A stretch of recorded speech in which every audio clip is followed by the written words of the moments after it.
Welcome to the course on launching your own online store on the Shopify platform. In this course, we'll cover the following topics. First, we'll review a Shopify platform and its integration possibilities with your Etsy store. I'll explain why such synchronization may not be the best solution. Also, we'll choose the right theme and connect essential plugins for comfortable store management and effective promotion. Then, we'll learn some fundamentals of SEO, since it's impossible to create a correct site for search engines without it. Also, we'll create effective commercial texts for your online store based on your compiled semantic core. Then we'll connect Facebook Pixel, Google Analytics 4, and Google Merchant Center. And finally, we'll discuss how to launch advertising campaigns and promote the site with a minimal budget and for free. We'll also touch on the topic of email marketing. Now, let's talk about what Shopify is and why it's sometimes compared to Etsy. Shopify is a CMS platform for online stores, primarily targeting the American market. However, if your online store is localized in another country, you can still use this platform to create your business successfully. For instance, my team and I transferred an art workshop website to Germany, and it's working perfectly. To create an online store on this e-commerce platform, you don't need to be a web developer because it works like a constructor. You choose a theme, edit it as needed, fill it with content, connect payment systems, and voila, then it's only the matter of promotion. Let's highlight the main advantages of the platform. First, a vast library of blocks from which you can easily build your online store. And don't worry if you don't know a lot about usability. The pre-installed template is designed logically for the user. Second, flexible pricing plans. You choose the one that suits your needs, with a trial period, and you can change the plan at any time. Third, wide variety of plugins. Many of them are effective and free of charge. For now, there are 4,000 extensions available. Fourth, no need to buy hosting separately, as all your files are stored on Shopify's servers. Fifth, almost all globally known payment systems are available for integration. Additionally, there is Shopify Payments, allowing US customers to place orders in 2 clicks. And in such cases, the seller pays a much lower transaction fee. But why is Shopify often compared to Etsy? Contrary to popular opinion, there are not so many similarities. Etsy is a marketplace, while Shopify is a separate platform where you can create your own online store. The only thing that unites these two e-commerce worlds is that an Etsy store can be synchronized with Shopify, allowing you to fill the latter with products in just a few clicks. However, such a way has a significant drawback, which I'll explain a little later. Your choice of a selling platform should be based on the following. First, do you need quick sales, or are you ready to work hard on online promotion? If the former, then Etsy. If the latter, then Shopify. Second, Etsy already has traffic and an interested audience, while with Shopify, you'll need to attract traffic yourself. However, in the second case, you can feel free to do whatever you want. You have no content restrictions. You can connect any extensions, launch advertising campaigns, and track your visitors' actions. Etsy is too restrictive in this regard. It offers only one ad tool that can be managed by you, restricts the type of products allowed for sales, and has a commission. I would advise starting to work simultaneously with both Etsy and your own online store. Initially, it might be more challenging, but in the long run, you'll have two effective sales channels. Okay, now let's sum up this lecture. First, comparing Shopify and Etsy is incorrect because they are two different e-commerce platforms. Second, Shopify is an intuitively clear platform for creating your online store if you are not a web developer. However, it's not free. You'll have only a 2-week trial period, after which you need to choose a paid plan for further work. Shopify is a flexible platform. There are more than 4,000 extensions and good free plugins. Shopify easily integrates with all the necessary systems for promotion and analytics, like Google Analytics, Facebook Pixel, and so on. And the last, however, it's crucial to understand that this is a separate site, and to make it profitable, you need to work on its promotion. In the next lecture, we'll talk about how to synchronize Etsy with Shopify and what points to consider in such a case.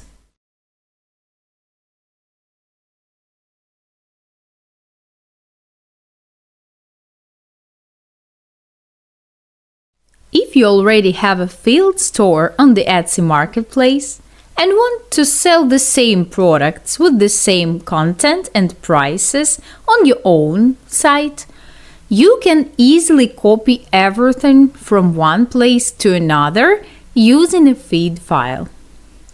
For this process, you'll need a registered store on Shopify. At this stage, it's not necessary to have your domain.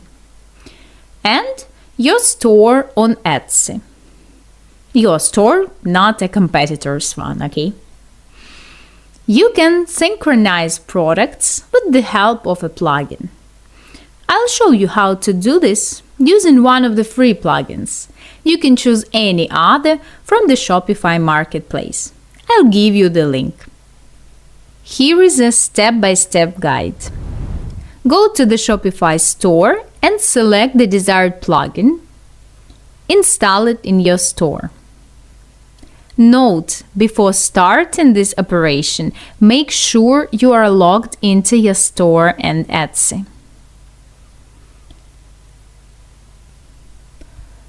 It will take some time, but the installation is mostly automatic. You just need to wait for the page to refresh. It may take a while. Then you will need to choose a plan. To do so, click here.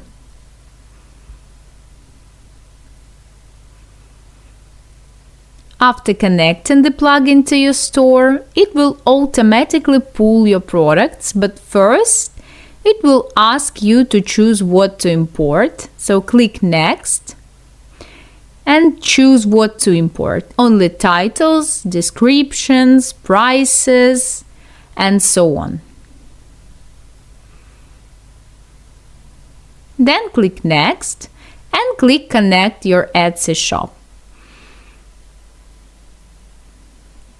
Then sign in to continue. Grant access.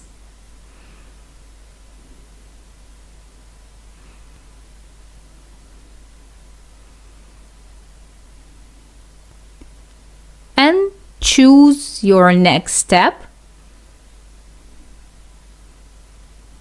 Now you need to import products. And click Synchronize products from Etsy.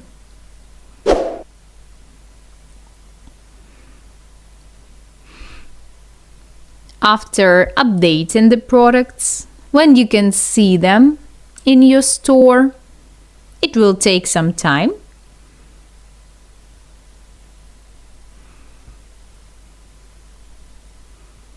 But after it's done, you can click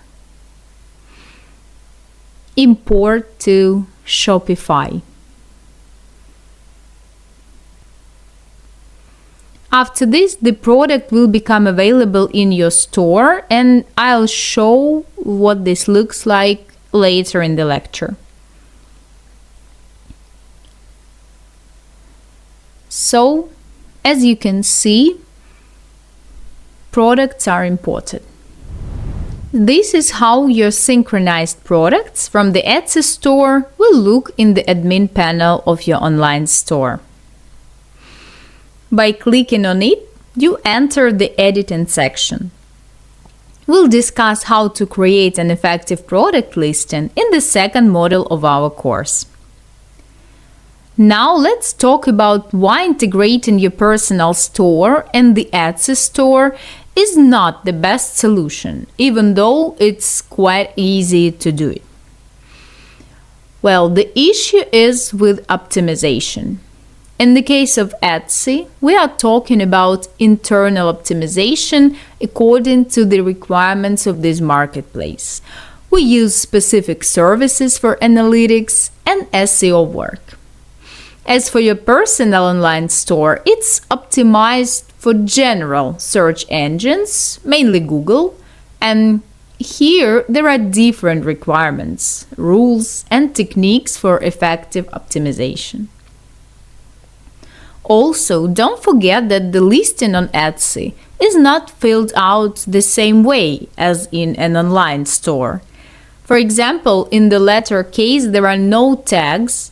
Also, product variations and delivery profiles are set up differently. Well, therefore, it's not a good idea to rely solely on integrating products from one platform to another, since you won't get the desired results. However, in such a way, you can simplify your task. Just make sure you edit each product listing as needed.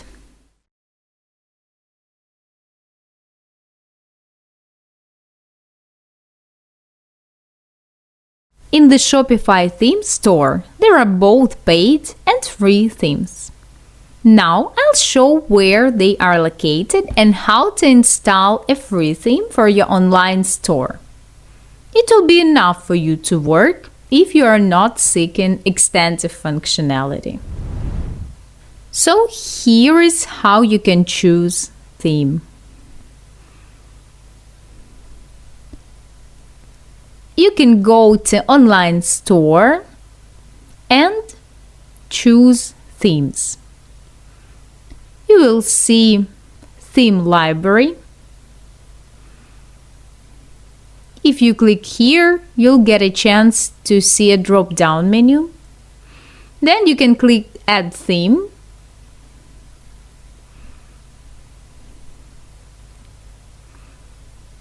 And you'll visit the store, click explore themes, choose free option,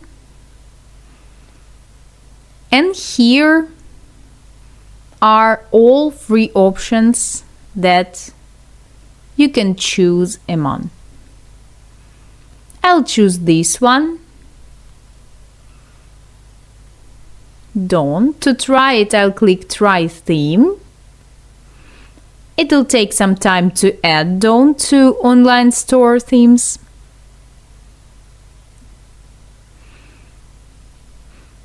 But then I can click customize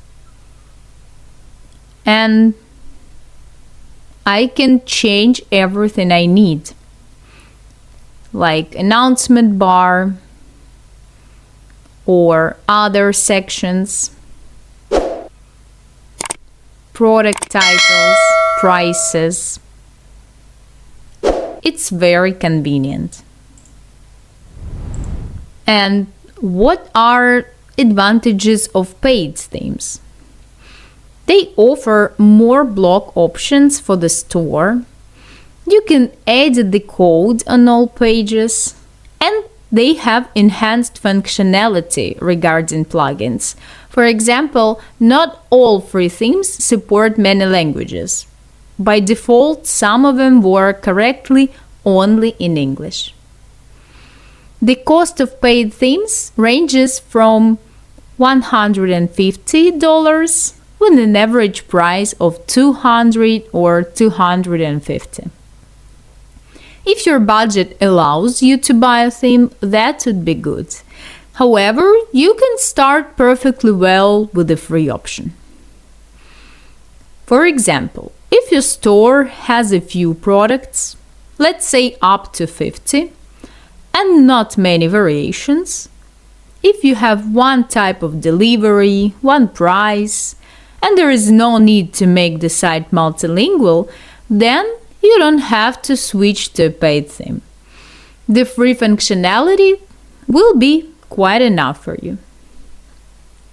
But if you have a large marketplace where products have variations, you want to create different delivery profiles, use plugins for text translation, and conduct email newsletters, then it's better to buy a theme that has all the necessary functionality. Please note that you can preview any theme as a demonstration store before making a purchase. You can do it here.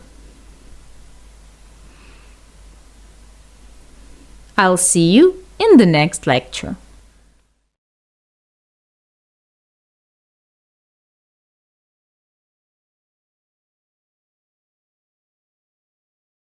So, what do you need to prepare to launch your online store? I'd say you need 3 basic things. First, semantic core.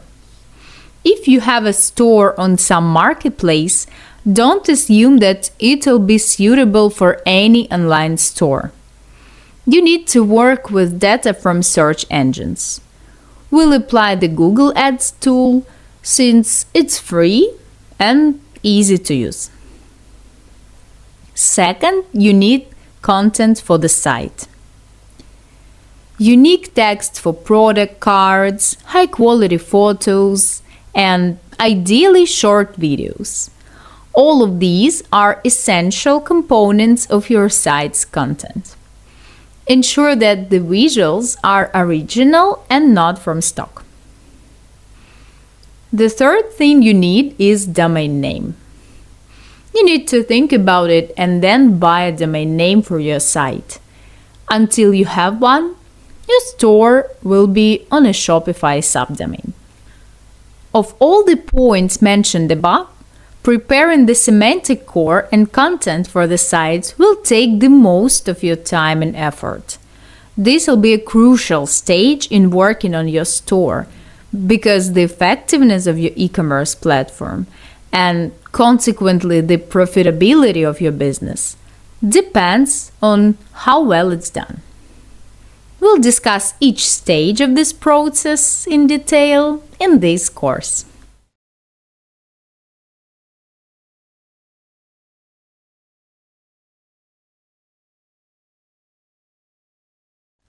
Let's first explore what a semantic core is. It's a list of key queries related to the theme of your e-commerce project used for website promotion in search engines and driving traffic. A good semantic core should be clustered, which means that all the collected key queries should be divided into thematic sections or groups. For instance, if you're selling children's clothing with categories like t-shirts, pants, pajamas, hats, and kids' underwear, you need to select keywords for each product group. This becomes your clustering. Why is it recommended to perform SEO tasks first before creating the website and its sections? Because after clustering, you'll see what sections your site needs, what menu structure is required, and what pages are necessary. Now let's go back to the example of children's clothing. You start selecting keywords for children's pants and realize that people search for warm children's pants. pants for a 3-year-old boy, sport pants, and home pants. If you hadn't prioritized SEO first and directly created the site menu, you might have just made a general pants section. However, understanding how users search, your structure will be user-friendly and look something like this. As you can see, here is the main section, and there are the following subsections. Considering your site's semantics, you can also create appropriate filters for search. For example, if age is frequently searched, you can divide accordingly, and similarly for color, materials, and sizes. Apart from creating a convenient and optimized site structure, a well-thought-out semantics allows you to know what content to produce. Let's use the example of children's clothing again. Analyzing keywords, you observe people often search for things like how to determine the size of warm pants for a boy, or how to properly wash cashmere sweaters, or which fabric is best for buying pajamas for a baby. These queries become your future topics for articles on the site. The reasons for writing articles and having a blog will be discussed in the section devoted to the ways to promote the site and content marketing. In the future, a properly collected semantic core will be needed for writing meta tags for the site pages. So, to sum up, to work on SEO before website development is necessary to devise a logical site structure and proper menu navigation, to create content for customer queries, and to establish a site search that responds to customer queries. Proper internal site optimization is crucial for its future promotions, so don't neglect this stage of work.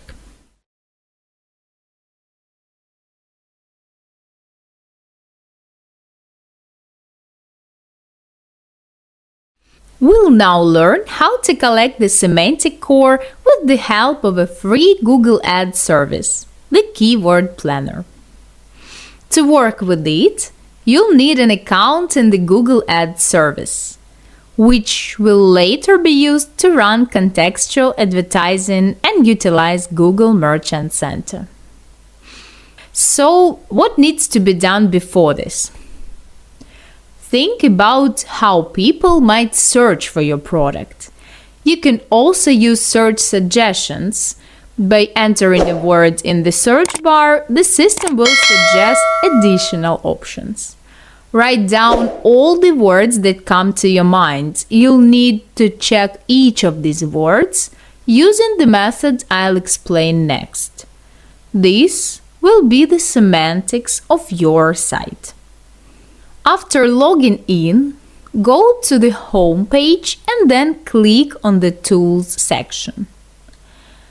It might be empty here if you haven't run contextual advertising before. In the Tools section, go to Keyword Planner.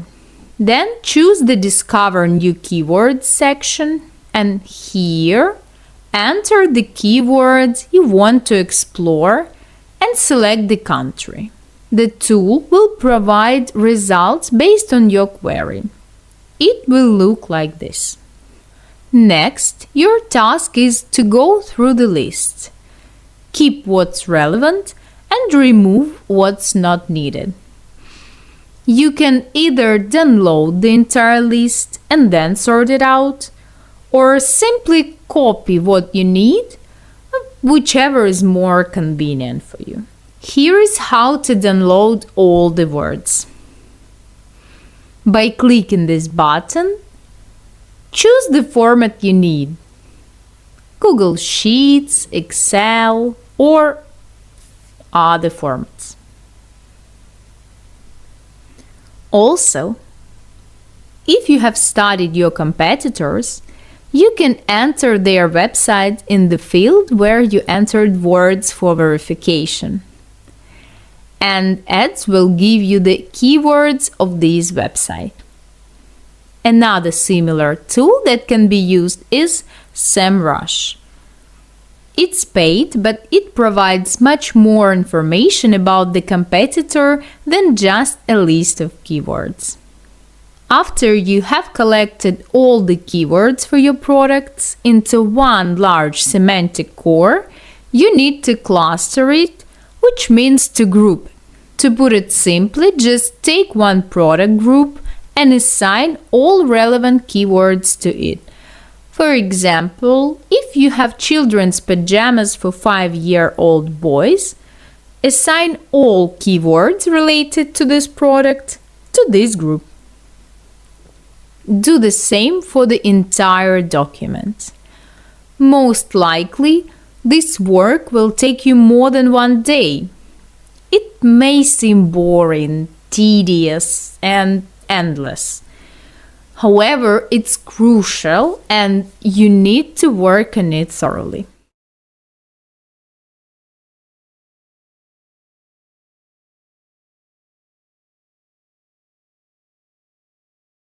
Let's briefly summarize what we covered in the previous lecture.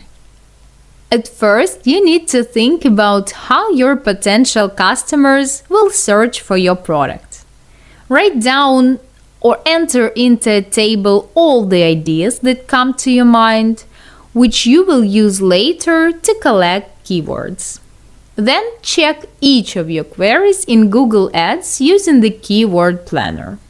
Then clean the list of keywords from irrelevant information. Remove anything that doesn't relate to your project.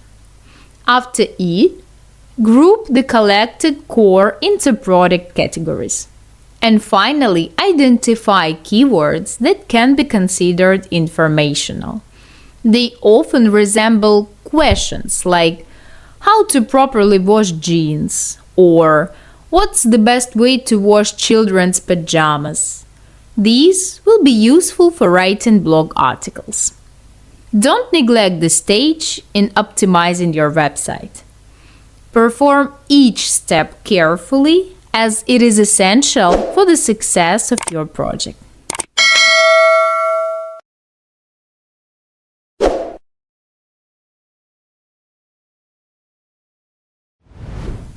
What should the design of your website be like? Pause this video for a second to think about it. Write down some ideas for different versions, and we'll compare them with what I'll tell you later in this lecture. Are you done writing down your ideas? If so, let me share some tips with you. Your website should be a reflection of your brand, which means that it should feature the colors of your brand. Your brand's logo should be consistent across your website and other platforms. Your brand style should also be reflected in elements, in graphics, and the presentation of products. In addition, your website should load fast, be easy to navigate, and be mobile-friendly. And now let's talk about the actual process of creating your site. If you are not familiar with coding or you don't have sufficient technical knowledge to build a website, there is no need to worry. With today's user-friendly website building platforms, anyone can create a professional-looking online store without extensive technical skills. A great example of this platform is Shopify. In Shopify, there are several free themes available that you can use to customize your website. However, since these themes are free, they have limited functionality. So, if you want more functionality and customization options for your website, you can purchase paid themes or you can hire a web developer. But before you go with a paid theme or hire a web developer, you must be aware of some common pitfalls. So here are the top 5 things to watch out for. The first is compatibility and optimization issues. Unfortunately, not all themes are compatible with every version of the website platform or with all plugins. In other words, the theme you choose may not work smoothly with your current setup. And moreover, it may be pretty hard to optimize it properly. One more common pitfall is complex customization. While paid themes offer more customization, some can be difficult to modify. And if you are not technically savvy, you might need a developer anyway, which increases your cost. Another thing to watch out for is overdependence on the third parties, like developers, plugins, apps, and so on. When hiring a developer, there is always a risk of becoming too dependent on them for every minor update or every change. Of course, you can always try enhancing functionality yourself. For example, you can use apps or additional plugins, but unfortunately, chances are you may face some integration issues. Another pitfall is security risks. Both paid themes and custom developed websites can have security vulnerabilities if they are not regularly updated or properly built. And it makes your site vulnerable to attacks. So here you need to be careful. Another thing to watch out for is limited support. Some theme developers offer little or no support at all, and they leave you to figure out issues on your own or hire someone else to fix them. And now that you are aware of the 5 most common pitfalls, you are probably wondering how to avoid them. Of course, you can always deal with each problem separately, which in my experience can be challenging and time-consuming. Or you can use the Beautify theme to cover everything at once. I strongly recommend the Beautify theme for creating professional and high-converting websites. Plus, it's a good solution that addresses all the concerns mentioned above. And now let me tell you how. First, it's optimized for mobile devices and conversion. The Beautify theme is designed to be fully responsive, and it ensures your website looks and functions seamlessly on all devices, from desktop to smartphones. It's also optimized for fast loading times, and it's compatible with a wide range of plugins. It reduces the risk of compatibility and optimization issues. It means you won't face the frustration of a poorly performing website due to theme compatibility or slow loading speeds. Another thing that I like is easy customization. Even if you have no coding skills, you can easily tailor the look and feel of your website to match your brand. You can change colors, fonts, and layout with just a few clicks. Also, it has built-in add-ons. And as for me, this is by far the most helpful feature. These add-ons eliminate the need to rely on third-party apps, plugins for additional functionality. You can easily enhance your website with features like countdown timers, trust badges, product upsellers, and so on. And there is no hassle of searching for and installing separate apps. And since all these add-ons are made exclusively for the Beautify, they'll work seamlessly with the theme, which is great. There is one more thing that needs to be mentioned, and it's regular updates and security. With the Debeautify theme, you don't have to worry about security vulnerabilities or outdated features. The theme is regularly updated to ensure maximum security and to incorporate new features. Last but not least is professional support. You are not left alone to figure out your issues because Debeautify offers timely and effective support for any queries or any problems you might encounter. You can also visit their help center for answers to common questions. Now let me show you how to install the Debeautify theme. To do that, go to debeautify.com and click Try for free. Then you'll be redirected to the sign up page. So here you need to create your account, so make sure you enter your full name, then your email address, and the last thing you need to enter is password on the sign up page. After everything is done, click Create My Account, and next you need to click the verification link sent to your email. So make sure you verified your email, and once verified, you'll be redirected to the Debeautify theme dashboard and click on Connect Store. Enter your Shopify store URL then and hit Connect. So now you need to download the theme. To do that, click Download. And if you already have the Debeautify theme installed and want to update to the newest version, choose the Update option. But if it's your first time using the Debeautify theme, click Fresh Install. So I'm going to click Fresh Install, and now you see, click Continue and it will be downloading.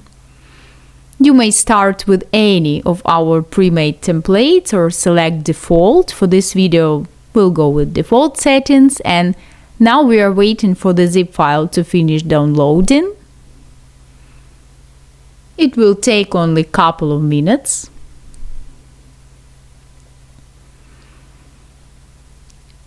The next thing we need to do is to log into our Shopify account. So here it is, and in the admin panel, we need to choose some settings. To be more precise, we need to click Add Theme and Upload Zip File. Click Upload File, and then it will take some time for it to upload. Once theme is successfully uploaded, you can hit Publish. Here it is, or customize it before publishing. And as I've mentioned earlier, the Debeautify theme has over 60 add-ons. If you want to activate them, click Customize like I've just done. And now I can make some changes. Here you can see the template, and I can, for example, add blocks, or I can choose the Instagram feed option. Then we can go to theme settings and we can enable our preferred add-ons like I'm doing right now. So you can just tick the necessary ones. And for a detailed guide on enabling and customizing add-ons, feel free to visit the Debeautify Help Center. Another must-have for your website is customer reviews. Why? Because reviews play a crucial role in building trust and credibility for your brand. In fact, according to a study by Trustpilot, 9 out of 10 customers read reviews before deciding whether to buy products online. That's a lot. But remember that it's not enough to just put your reviews on your website. It's important to present them beautifully in widgets that align with your brand. This enhances the aesthetic appeal of your site and it makes the reviews more engaging for your customers. While working with customers' feedback, I suggest using Debeautify reviews. With them, you can collect and manage reviews easily. You can automatically send review requests to customers after purchase and easily manage all reviews from your dashboard. You can also use customizable review widgets because it allows you to display reviews in a way that complements your brand aesthetic. You can choose layout, colors, and style best for your brand. And you can import reviews. If you are migrating from another platform or already have existing reviews, you can import them effortlessly. Now let's add the Debeautify reviews to website. To do that, we need to go to Shopify App Store and search for Debeautify product reviews in QA. Then we need to click install. It will take some time, but once you've successfully installed the Debeautify reviews, you can start requesting customer reviews. We can get started with it. Here we can hit next and we can finish with this part. And here is the thing, how it looks. Here we can manage reviews, we can import reviews from other platforms if we have them. We can also import reviews from spreadsheet. And we have other options like displaying reviews, and there are some widgets and email options. So here it is. At this point, you already know more about how to make your online store stand out and how to collect and manage customer reviews. Both of these tasks are complex and they are time-consuming. Well, luckily, they can be simplified with the help of the Debeautify theme and the Debeautify reviews. And here is the best part. We can start with free trial and it allows you to test the apps before paying. That's 14 days for a theme and 30 days for a review app.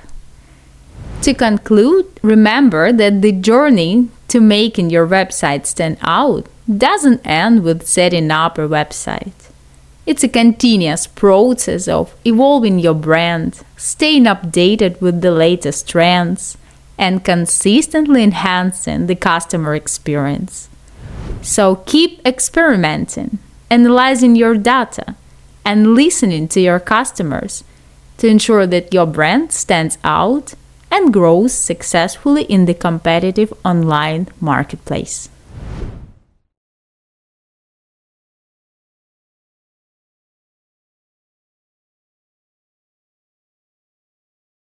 To simplify and speed up the work on the website, prepare all the necessary content in advance. This includes product photos, original, yours, not from stock photos and not from competitors. Product descriptions. You need a commercial text that describes the product's characteristics, its advantages, how it solves the customer's problem, and the conditions under which it can be bought. This text should be unique, contain keywords from your semantic core, and be logically structured. Videos. If possible, shoot a review of your product or the manufacturing process, even using a phone. People appreciate simple, clear content. Also, you can write titles and descriptions for each product card in document in advance, so that when filling in, you don't have to write this manually, but simply copy it to the appropriate places. Create a product specification if you don't have one. Include product codes, prices, delivery costs and times, and variations if any. When filling out the card, having a document with descriptions and meta tags and a document with all the necessary specifications at hand will make it easier and faster for you to work on the content.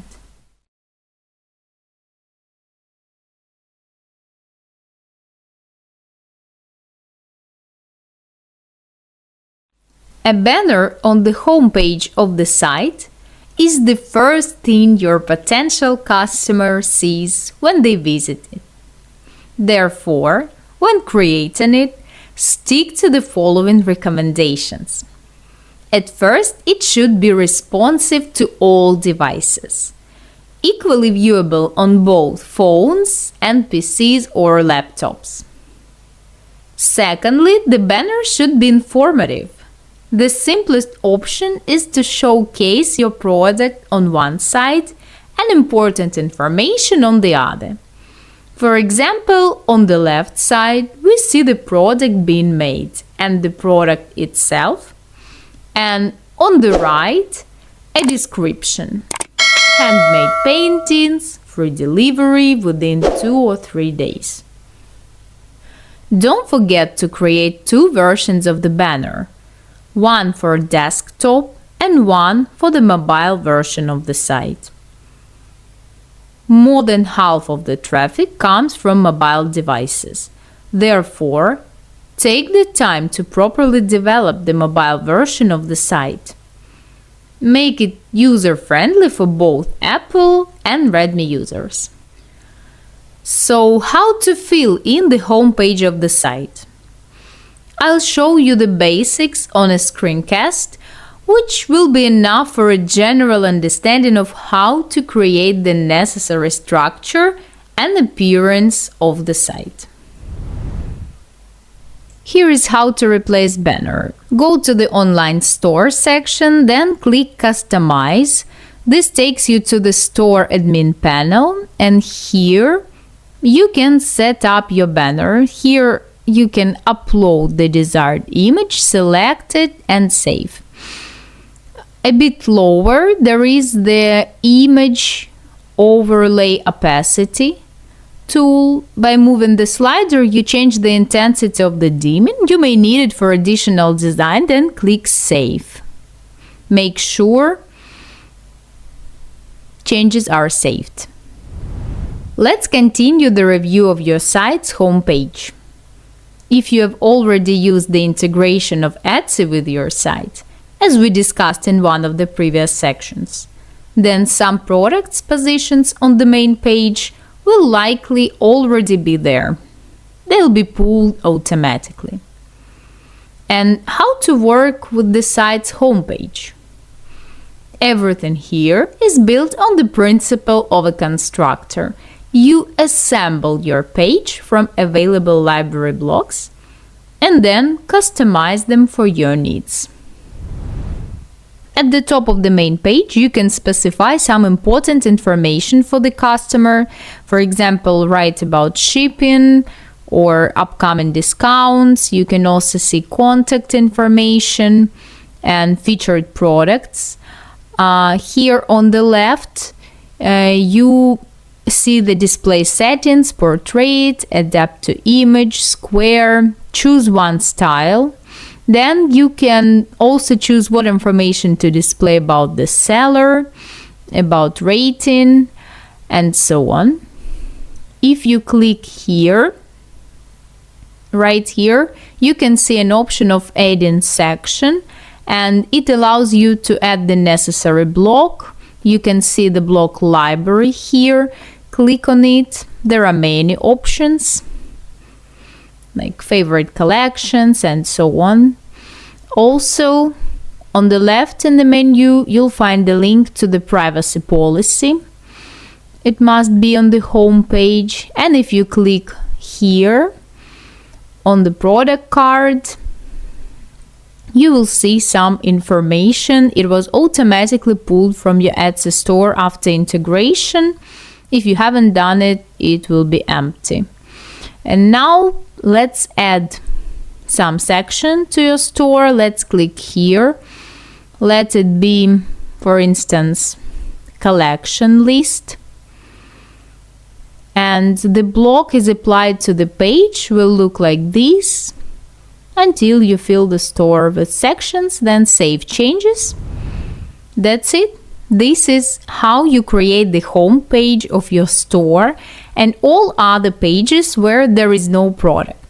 You simply choose the necessary block, insert it on the page and edit. It's easy and doesn't require coding skills.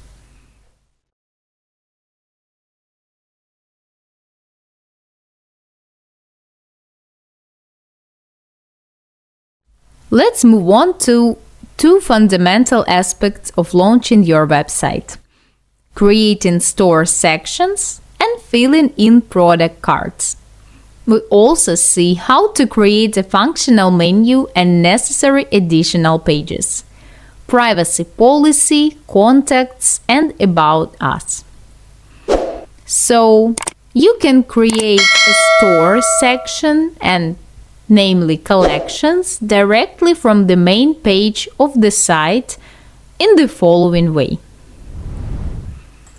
Here is the first option. Click Select Collection and Create Collection and you'll enter the creation section. Specify the title. Let it be the following: Digital Christmas Cards. Then, description of the section. Its optimal size is between 500 and 1500 characters, including your keywords. Then choose manual, as you want to manage the products in collection manually. Then click Add Image for your collection and click Save. After this, you can check on the site if it's there. Or you can create another one. Here you can check in the catalog. For instance, here are your collections. And here is the second option for creating a collection. You can click here and click Create Collection and do the following.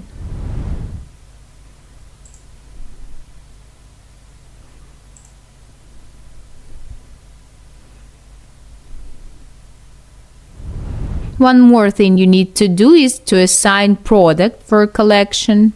So here how it works: you tick here, then you choose Add to Collections, then choose which product, and as you see, it will appear here. Make sure it's active. You can check how it looks on the website, and that's it. Okay, now let's move on to adding a product card. Click Add Product. Then enter the card editing section. Then fill in the fields, or you can copy it. You can also upload some media files. Then set the price and quantity. You can also choose some variants like option names, option values. For example, color, then click Done. As I have mentioned, make sure you enter price and quantity. Don't forget to categorize the product in the menu. You can do it over here. So click Save.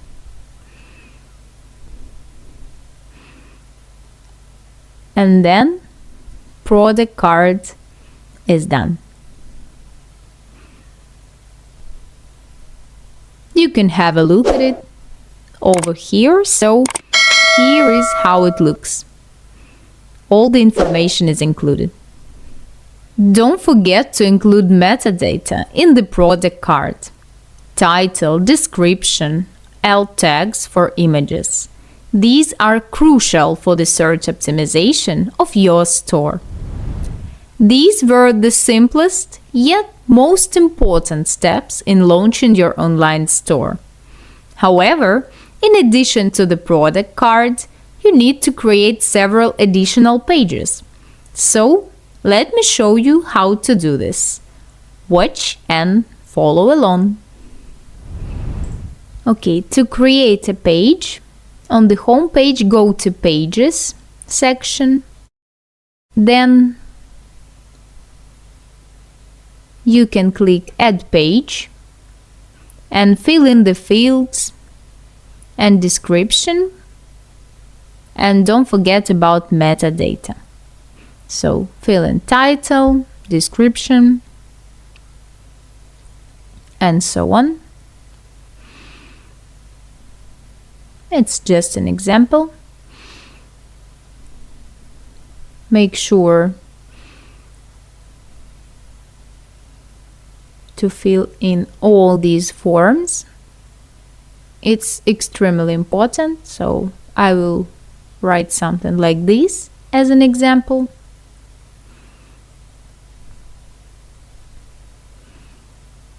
About hand-painted posters.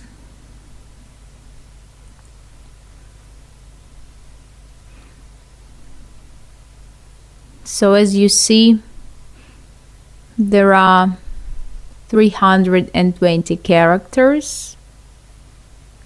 You can use all of them.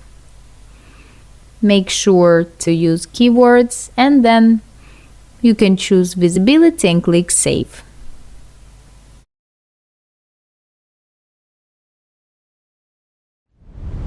The created page should exist somewhere on your site so that users can find it. Therefore, you need to add it to the menu of your site. So now let me tell you how to work with the menu. On the home page, go to the Online Store section, then Navigation. Go to Main Menu. Here you can see menu items. You can edit or you can delete them. You can add any menu item.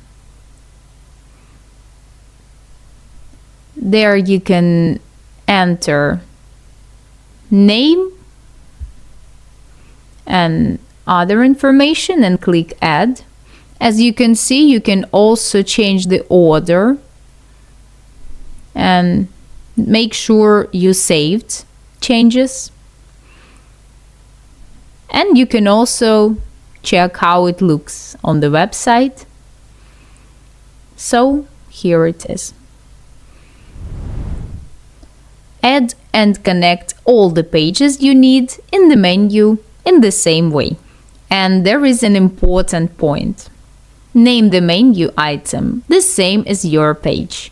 This way, there won't be any confusion and your page URLs will be formed correctly.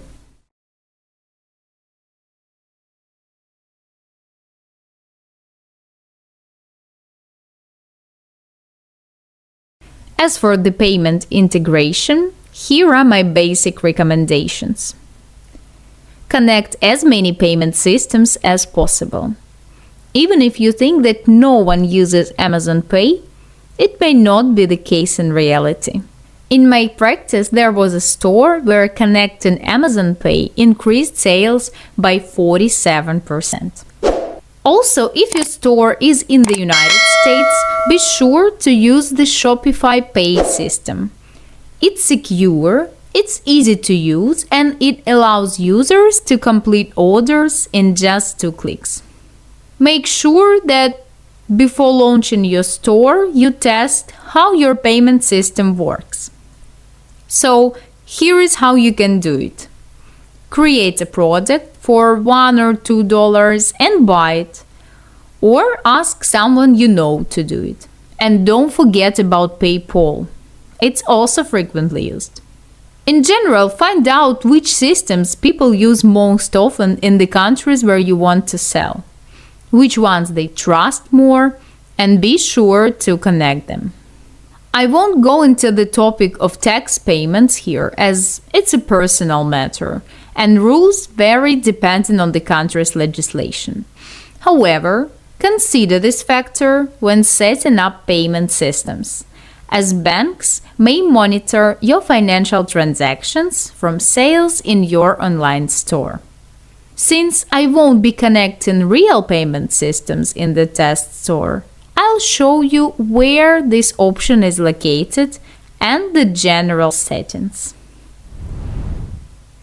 So go to the store settings, then to payments, and you'll see basic payment systems.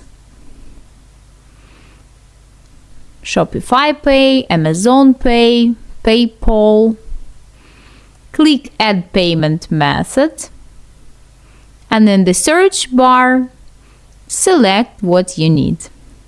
As you can see, there are many payment systems available here, so you will definitely find something what you need.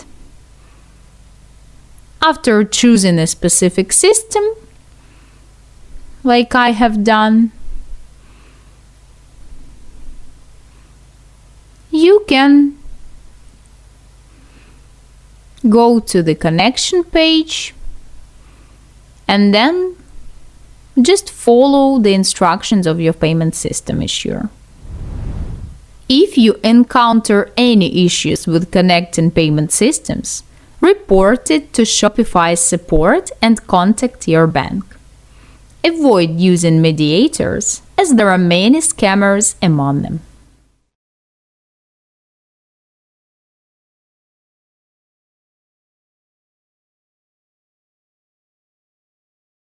In this lecture, I'll tell you how to set up shipping profiles.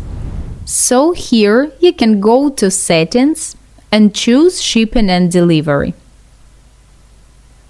Then click on Create New Profile. Enter a name that is convenient and clear to you. Next,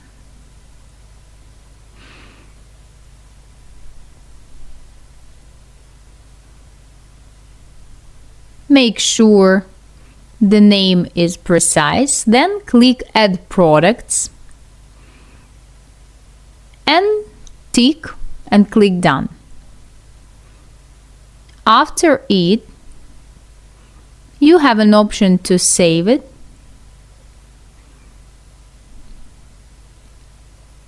and then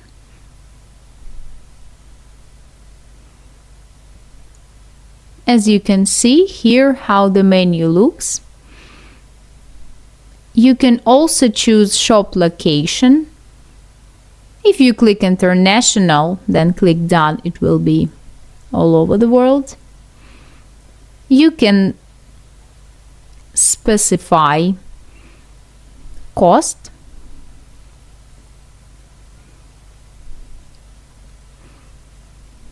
By clicking here,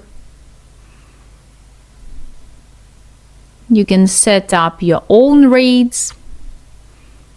Here is the name and here is the price. Click here and then click Save. You can have several such profiles. For example, a separate shipping profile for each product group.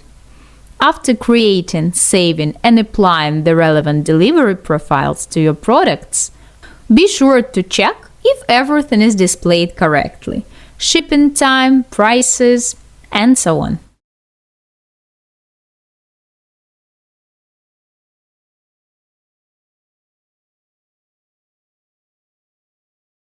After all the general work on the website is completed, it's time to move on to your own domain and publish it on the internet. But before, check the following points to ensure everything is done correctly. Mobile responsiveness. Verify if the website displays correctly on mobile devices and if it's convenient to place an order. Ask your acquaintances to navigate through all pages and place orders. Product card completion. Ensure that product cards are properly filled with all necessary elements, including photos, accurate descriptions, real prices, and delivery items. Menu navigation. Check if all pages open correctly and there are no errors. Website loading speed. Use this free tool to check the site's loading speed. And order processing. Test the order placement process. Make a real purchase. Check how the order process works in your store, where notifications are sent, and what information is received by you as the seller and by you as the buyer. Remember that any errors on the site can be fixed, but it's better to find and address these issues before the site goes live. That's it for now. In the next section, we'll discuss how to choose and connect your own domain, as well as publish the site.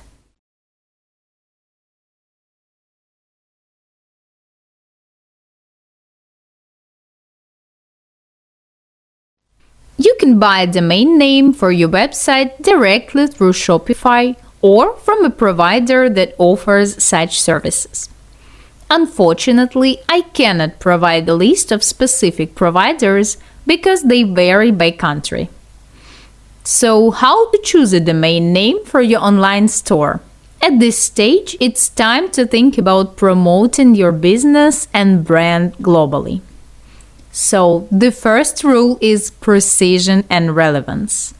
The more precise, concise, and relevant your website's name is to its theme, the better for your promotion.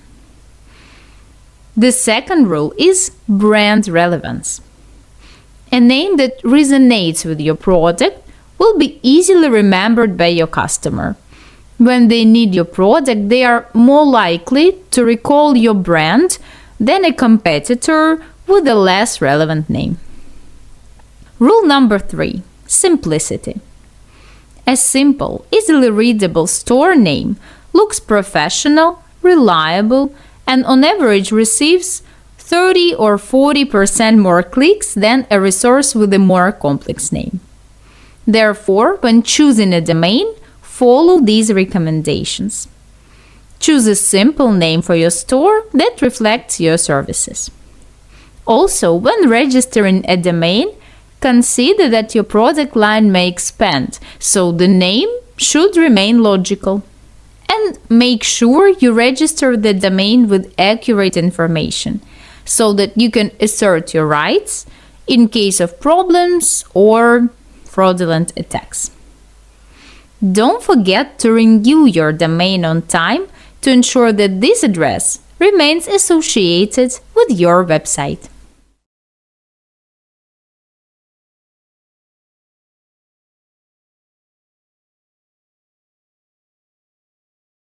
Connecting a domain name is done on both the Shopify side and the side of your domain provider.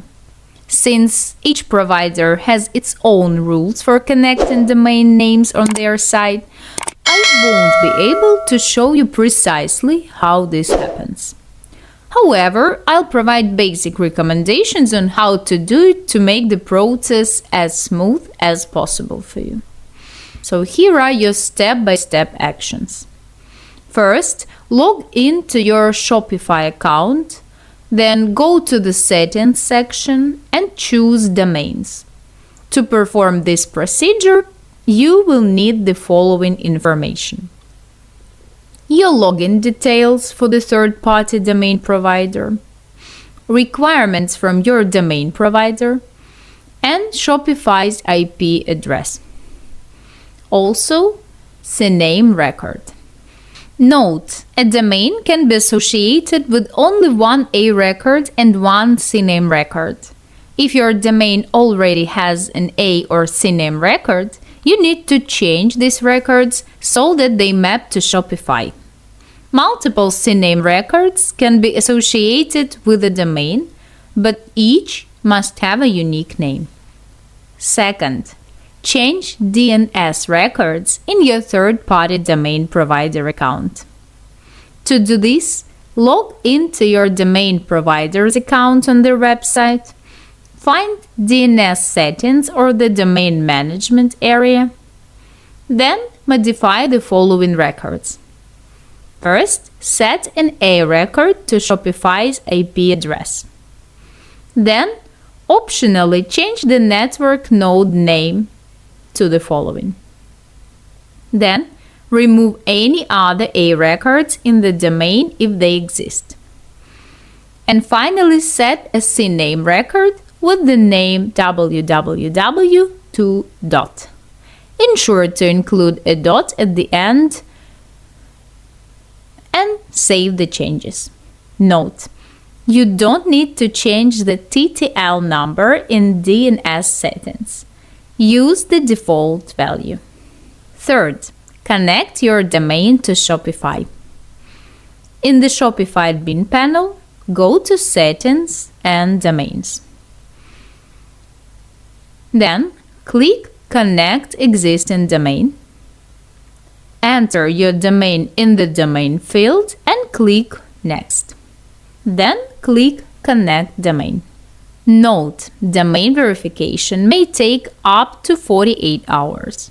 After verification, your domain will appear in the Domain section on the Domains page with the status connected.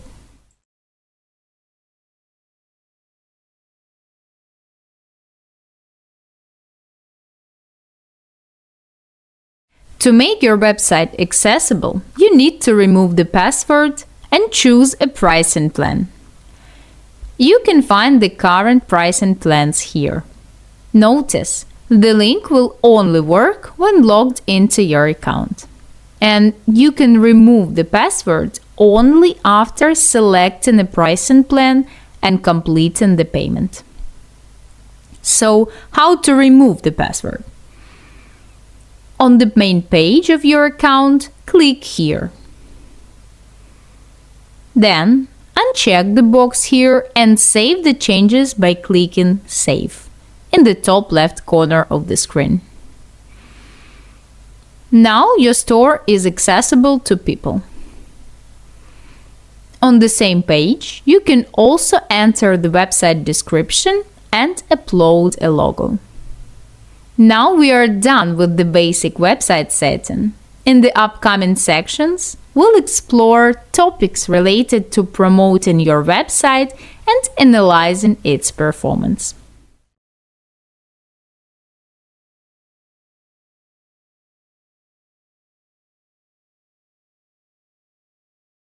What makes Shopify convenient is that it provides comprehensive built-in analytics, not only to your website, but also separately for orders. The best part is that, unlike in the case of Google Analytics, you don't need to set up anything. You just need to customize the reports according to your preferences. Choose the data you need and you don't. And here's where you can find the analytics for your site. The dashboard showing overall daily data is visible on the home page when you log into your Shopify account. Now let's go through the analytics itself and see what we can find here. Note: I'll show this using a sample store that is already operational to explain where everything is located. And of course, you won't have this data at the beginning. In section 1, you can see all your reports.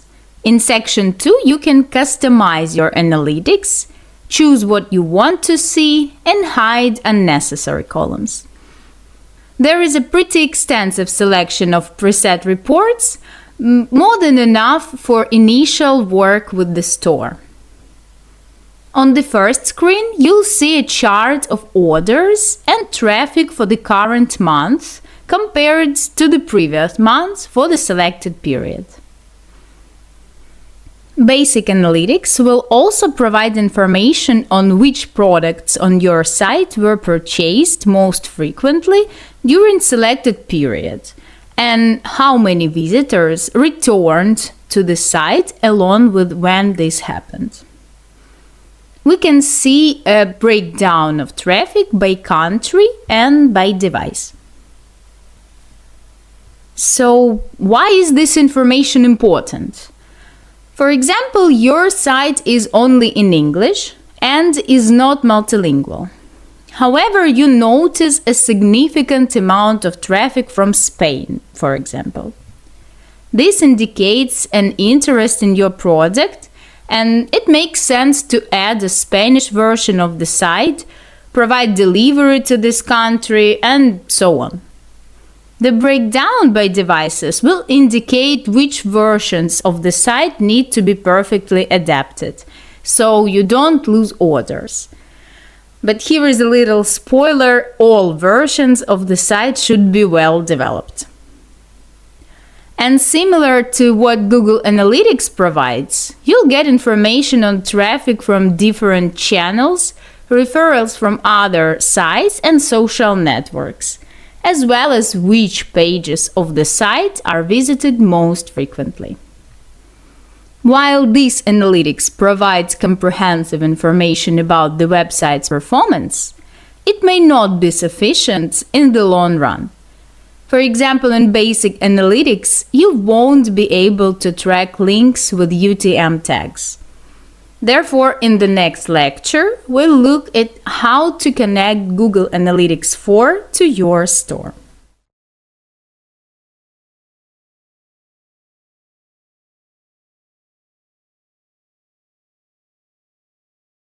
Welcome to the lecture on connecting Google Analytics 4.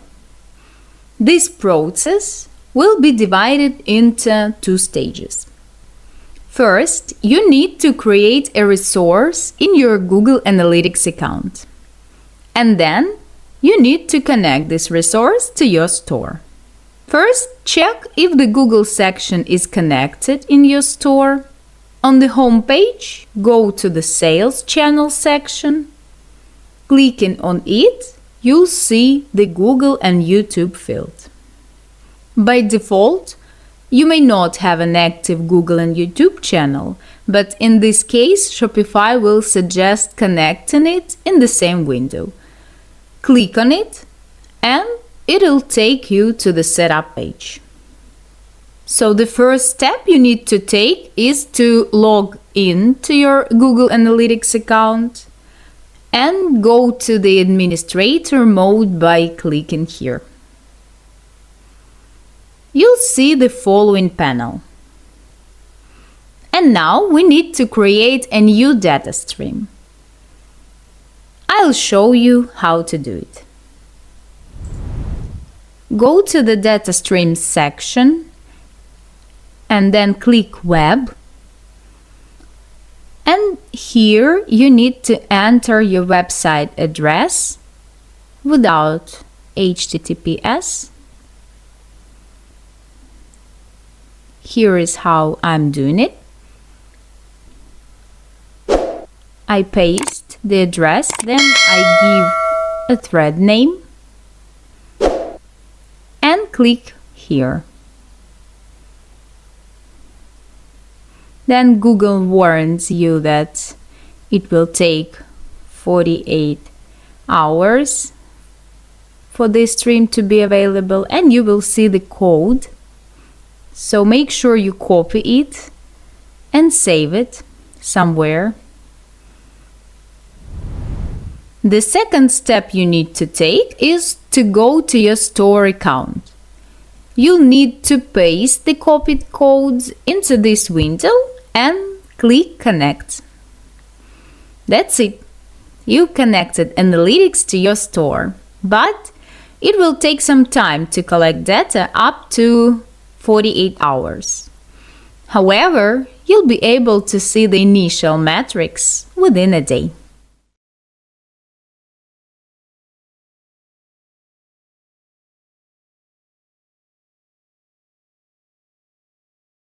If you don't plan to set up targeted advertising on social networks, this lecture is not necessary for you. First, let me explain what Facebook Pixel is and why you need to verify your domain name in Business Manager. Facebook Pixel is a tracking code for your website that allows you to collect data about visitors and transfer it to your advertising account. By connecting Pixel to your site, you can create audiences based on various criteria. For example, visited the site but didn't make a purchase. Added a product to the cart but didn't make a purchase either. Visited specific pages within a certain number of days. Or just read articles on your blog but didn't make a purchase, and so on. Here is a little spoiler. There is a high chance that everything won't work perfectly the first time. In the case of Facebook, this is quite fine, so be patient, and if there are any problems that you can't solve on your own, write to us. You'll need a business page on Facebook, not a personal one. This is very important. Keep it in mind. The entire process can be divided into 2 steps. Installing the Meta app in your store and then configuring the Pixel. So now let me show you how to do it. In the Shopify admin panel, click on App and Sales Channels and go to Shopify App Store.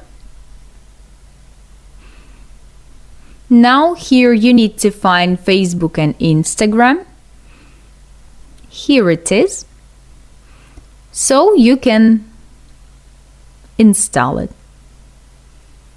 To do, just click here. Then you need to add sales channels.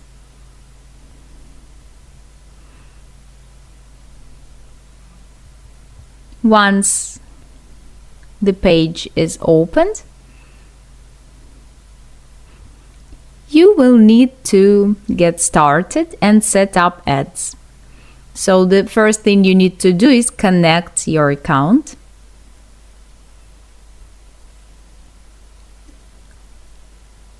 You can choose from the list which business account and click connect. Then you need to choose your preference. I recommend to opt for maximum. And then you should choose Pixel and click create new. Then click confirm. Agree with terms and move on. It will take some time to finalize channel setup. As you can see, it may take up to a minute, but it's really important not to refresh the page and not to lose any important data. Now you can see that the product status is approved and ads is active, and you can click Start Setup. And you can get to setting up your shop.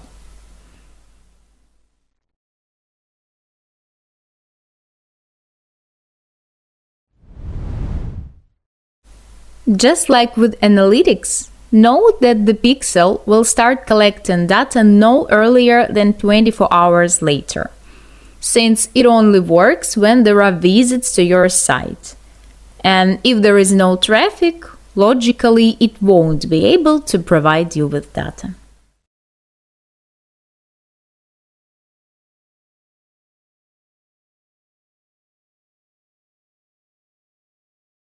Google Merchant Center. It's a trading platform from Google where retailers can add their product listings. These listings will be displayed across all Google services: Search, Display Network, YouTube, Gmail, and Images. Additionally, you can run shopping ad campaigns through Google Merchant Center. When set up correctly, such advertising can be more cost-effective and efficient than regular display advertising, because you are reaching an audience of potential customers, people who are actively searching for your product and ready to make a purchase, but just choosing a supplier. There are several ways to set up Google Merchant. You can upload a feed file with your products and wait for moderation.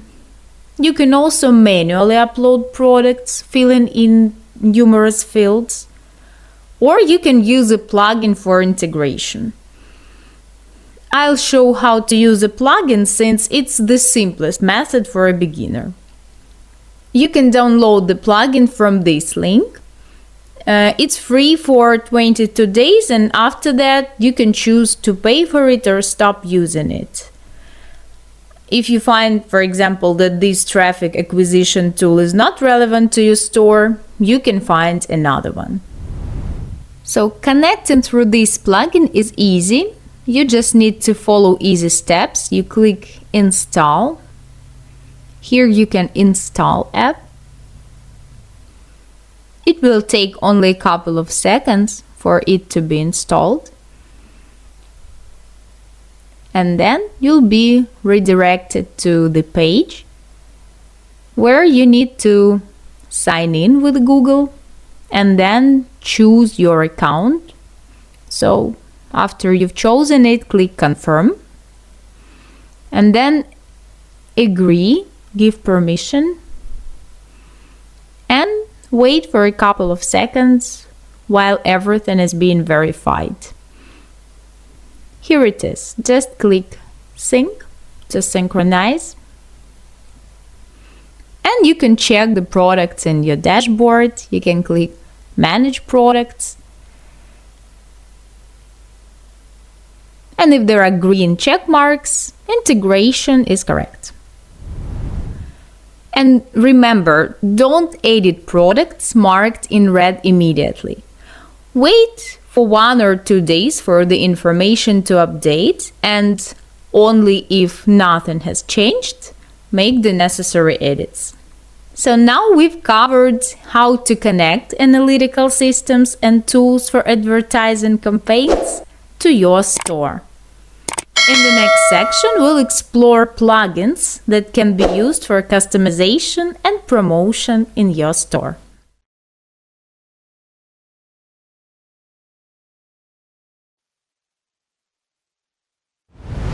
The growth of sales in your online store directly depends on the quantity and quality of your traffic. You can attract quality traffic by working comprehensively with those channels in which your target audience is present. One effective way to interact with your clients is through social networks. Regardless of the product you sell, there is a high chance that your clients will have a page on at least one social network, which means you can easily connect with them there. To effectively engage with your audience, you need to create content that resonates with their values. This will help you build a strong relationship with your clients and keep them engaged with your brand. If you sell children's products, such as educational toys, your target audience would likely be moms. Creating content that indirectly promotes your products can be highly effective. For example, you could create videos featuring educational cartoons, advice from child psychologists, and reviews of toys. By seamlessly integrating your brand into social media content, you can create a loyal audience.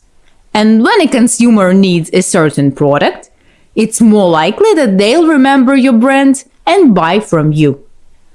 So, why am I talking about video content? Because that's what's trending right now. people are not as eager to read posts as they were 2 years ago. But short, engaging videos with subtitles are the way to go. What if you don't have the ability to shoot, edit, and generally create content yourself? In that case, you can use AI tools to generate content. Using Minta as an example, I'll explain why AI is convenient, effective, will help you conserve your promotional budget, and can even partially replace the work typically done by a social media manager. Why Minta, you may ask? Well, it generates hundreds of ready-to-use fully branded videos automatically based on product catalogs. These videos can be edited to overlay necessary tracks, branding, and other elements. What's more, you can schedule publications with Minta to automate your social media promotions. Last but not least, AI-generated videos can be used not only in social media, but also in product cards and for targeted advertising. Now I'll show you how easy it is to work with this tool. After you've downloaded it and installed it, wait a few seconds for the tool to connect to the store, and now you need to select the social network you need and connect it to the plugin. So I've chosen Facebook and I'm going to choose the particular page I'll be working with. Now I can move on and enable auto post by clicking here. So from there, you need to upload your logo. That's what I'm doing now. After I have uploaded my logo, I need to choose color scheme that suits my brand. Here is how it's done. And now I can click next and you see how the tool started analyzing all the information. Here is your planner preview, and now you need to choose whichever plan best suits your needs. Know that all of the plans have a free trial period of 6 to 14 days. After everything is approved, you can move on and the system keeps pulling out information from your store. It may take a couple of seconds and then you need to choose your niche and product type according to what is sold. I'm going to choose this niche, and here is the way my planner will look like. Now I can go to auto post, and here is all the information that was pulled before, and also there is an option to add another account, and I need to take a few steps. The first thing I need to do is to select the particular Instagram account I'll be working with.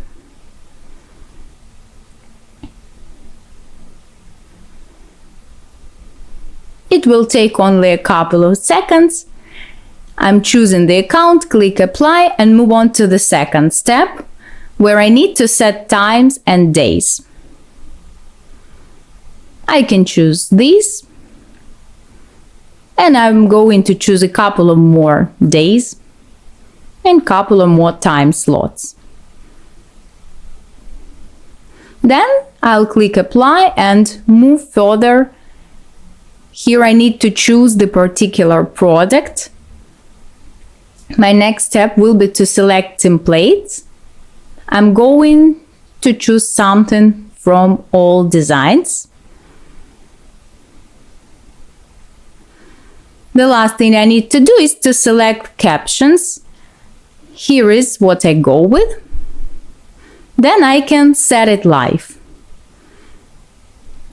And when it's done, you can go to planner and you can see how it will look like. Now you see that after it's updated, there are posts on Facebook and Instagram scheduled for a particular time and date. You can also keep editing them afterwards.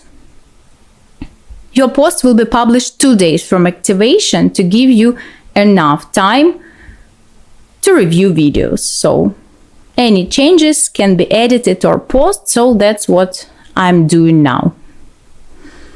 Now that we are done with settings, let's move on to actual video creation process, and you see that plugin already has several dozens templates for your product, but if you want something particular, you can choose one product from the list, and if you want to embed this product into use case, you can choose, for example, best for ads. Here you can share your video immediately, or you can make some adjustments to it.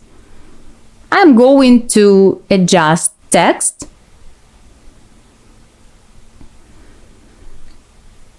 And also I can play around with music. I can choose any track I need. I can opt for different colors. And then I have option, I can share it. Here are the networks where I can do it, and I can download it also without watermarks. I'm going to choose Instagram account where I want to share it.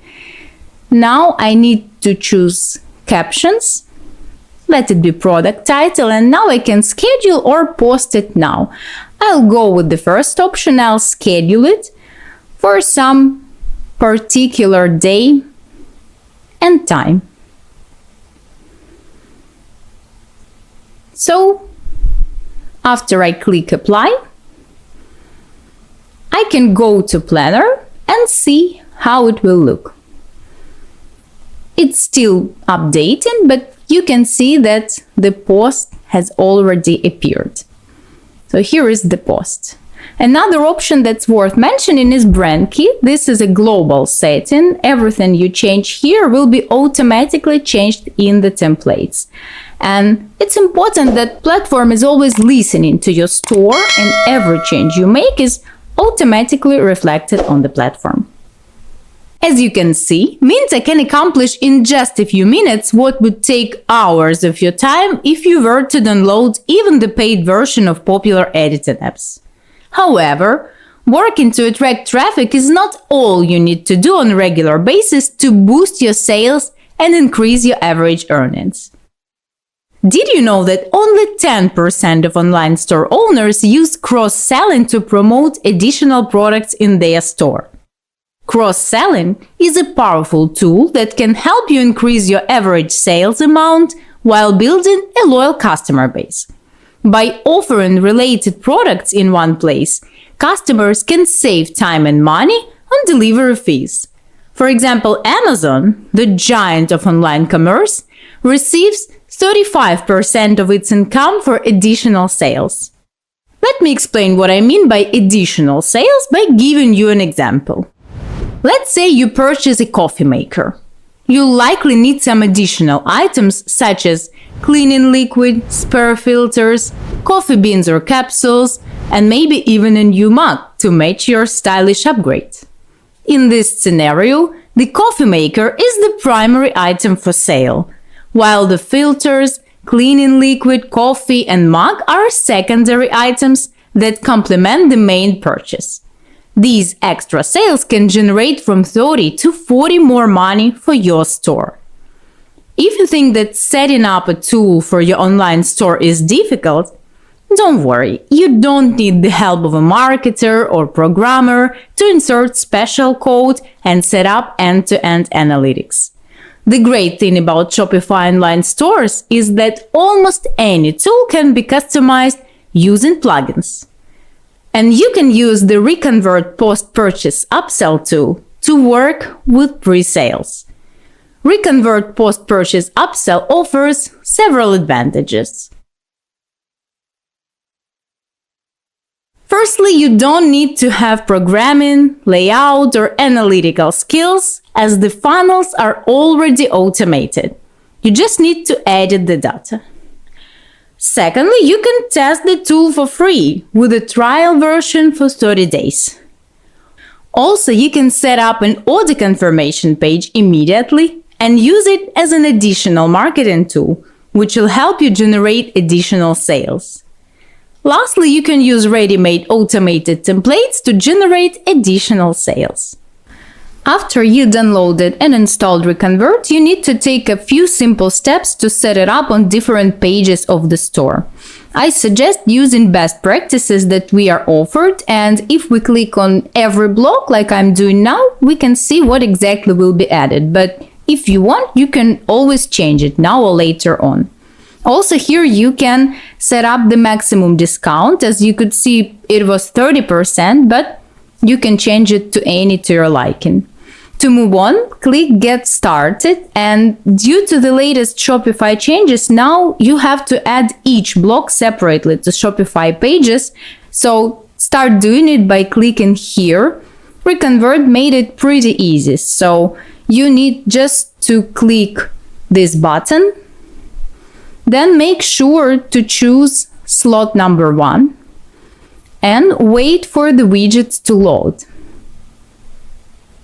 After that, you see they've loaded and you can click Save. It's very important to check the status and to make sure that Reconvert was detected on your page. Now we can move on and keep doing the same with other pages. The next is Order Status page. You can see the algorithm, but just click here and follow the same simple steps. Just add block, then choose the particular slot, wait for the widgets to load and click Save. Also, you see that Reconvert was detected and you can move on. Here the algorithm will be a bit different, so just click here and you'll find yourself on the checkout page and just tick this to set Reconvert as your post-purchase. So you see it's not detected yet, but after you click Check Status, it got detected. So now you can publish it and explore Flow Builder. So here is the video for you to watch, but I'm going to explain it now step by step in the details. So here are all the pages that were added. You see 2 post-purchase pages, thank you page and order status pages. You can click Edit Widget to start editing it. This is how the page will look like, and you can see the blocks on the left where you can edit anything you want. For example, I want to make it sound more personal, so I'm going to change the text slightly. Make sure you save all the changes. Here are the following blocks. For example, here is the timer that says that offer is limited. You can play around with it and change its design. For example, I want to have it green. And also, you can change the layout. And I, for example, want to change the text and the timer expired message also to sound more friendly. And I'll enable preview. This is how it looks. After all the changes are made, I'll click Save, and my next step will be to check the product. Here you can also make any adjustments you need, and you can add different blocks. If you click here, you will see that layout can be changed as well. And here are products for display. Here it's Shopify recommendations. So these are best practices, so I'm going to stick to them. Click Save, and also if you want, you can add any widgets to your liking, text, banners, etc. Now I'll do the same and edit post-purchase second page by clicking Edit Widgets.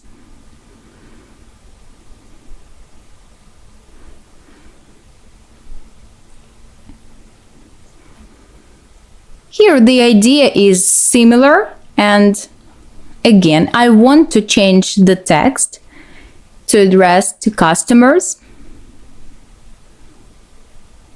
So, for example, I'm going to write here, hey, it's your last chance. Also, I'll edit the timer the way I did before.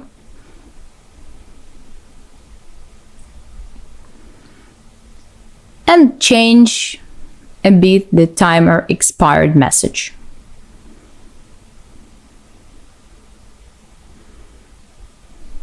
So this is the idea. As you see, I'm changing the tone of voice, but I do not make any serious changes because I stick to the funnel that was offered to me. On the second page also, I'm going to, customers going to see most expensive products in the cart. Here is how it looks like, and when everything is done, you can click exit. It'll take you only 10 minutes maximum to set up the default conversion funnel, which is enough for 99% of stores. And it's one of the most cost-effective investments that you can make in your store. These simple actions will significantly increase your revenue and will let you build a loyal audience who will be sent special offers at the best possible time. You can synchronize reconvert post-purchase upsell with email newsletter services and send personalized offers to customers, which will bring additional sales and business development. The functionality of the thank you page is worth noting as well, so now I'm going to show you how to edit it. You can click here and start making all the adjustments. On the left, you are going to see the menu. Here you can change the text. I'm not going to change it much this time, since this one sounds absolutely fine to me. Also, you can see two product upsells. In first case, this product is Shopify recommendations. In the second case, it's the most expensive product in the cart. You can make all the adjustments. You can play around with blocks, and I want to add widget. In my case, I want to ask customers for a review and thank them once again. So I've chosen banner, transparent banner, and I'm going to write here, thank you for shopping with us. And in the description, I want to add the following request. If you love the purchase, leave a review. So this banner will be shown to customers on the page. Now I clicked save and I can exit. If I want to create another slot, I can just click here and I'll be redirected to the page where I can make all the adjustments again. Here I'm not going to change much, but I want to choose specific product to show to my customers, the product from new collection, so I want them to see it. And if it's in the cart, they'll see Shopify recommendations. That's what I've done, and now I can see two slots, but it's also important to place slots in the Shopify editor.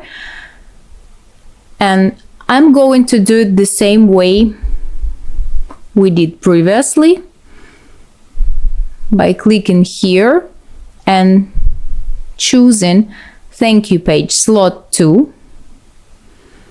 I can save the changes, and now here is the way thank you page will look like. Also, I can change conditions. For example, if I don't want to have only default condition, if I want to create something else for premium product buyers. Here I can choose all the categories, and if customers bought expensive products, the most expensive products in our store, I've chosen these particular products that cost the most.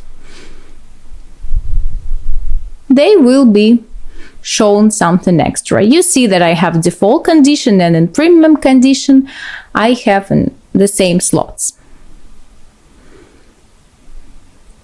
So now I'm editing widgets, and as I said before, I'm going to show this customer's specific product, another expensive product from our assortment. Now I just need to click save and it's done. So most importantly, also Reconvert gives you full analytics on all the tools you use, and you can track which of them gives you additional sales and which in your case turned out to be ineffective. Well, I know activation is more complex now, but you can always ask us in the Q&A section or reach out to support. If you want to grow your business, I recommend these two tools, which serve as an example of how properly used plugins can boost sales and help increase targeted external traffic to your store.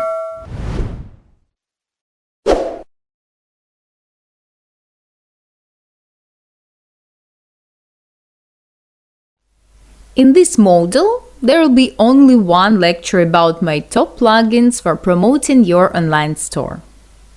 They are not all free, but there is a trial version where you can familiarize yourself with their functionality and then decide whether to continue using them. So the first plugin I'm using is Booster SEO.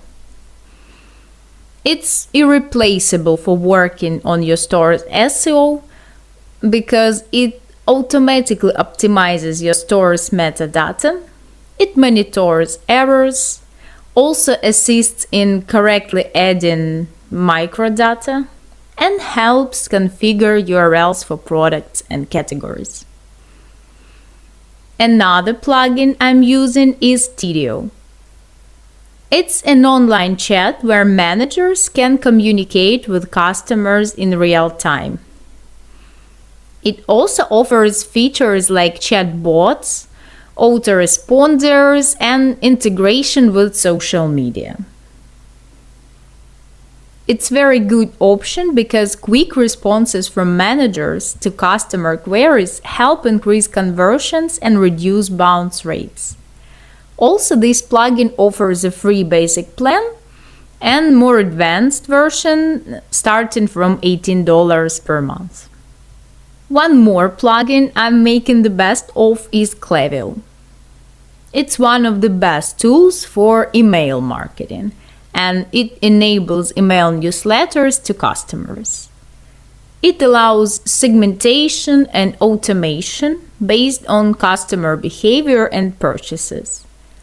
Also, it synchronizes purchase and customer data with Shopify and provides reporting on the results of email campaigns, which is also very convenient.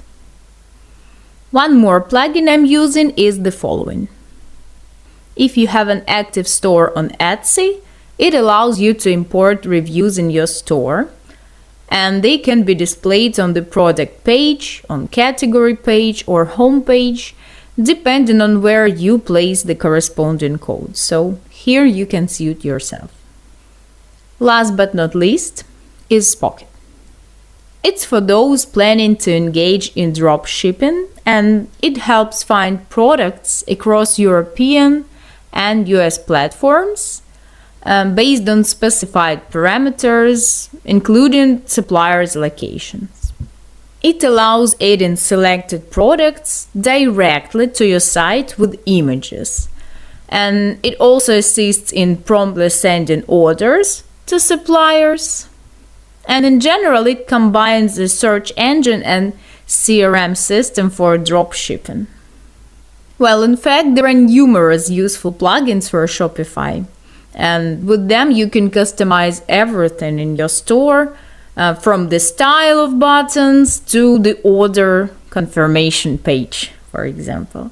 But note that a large number of plugins can negatively impact site loading speed, so make sure to check how your store is performing using Google PageSpeed Insights.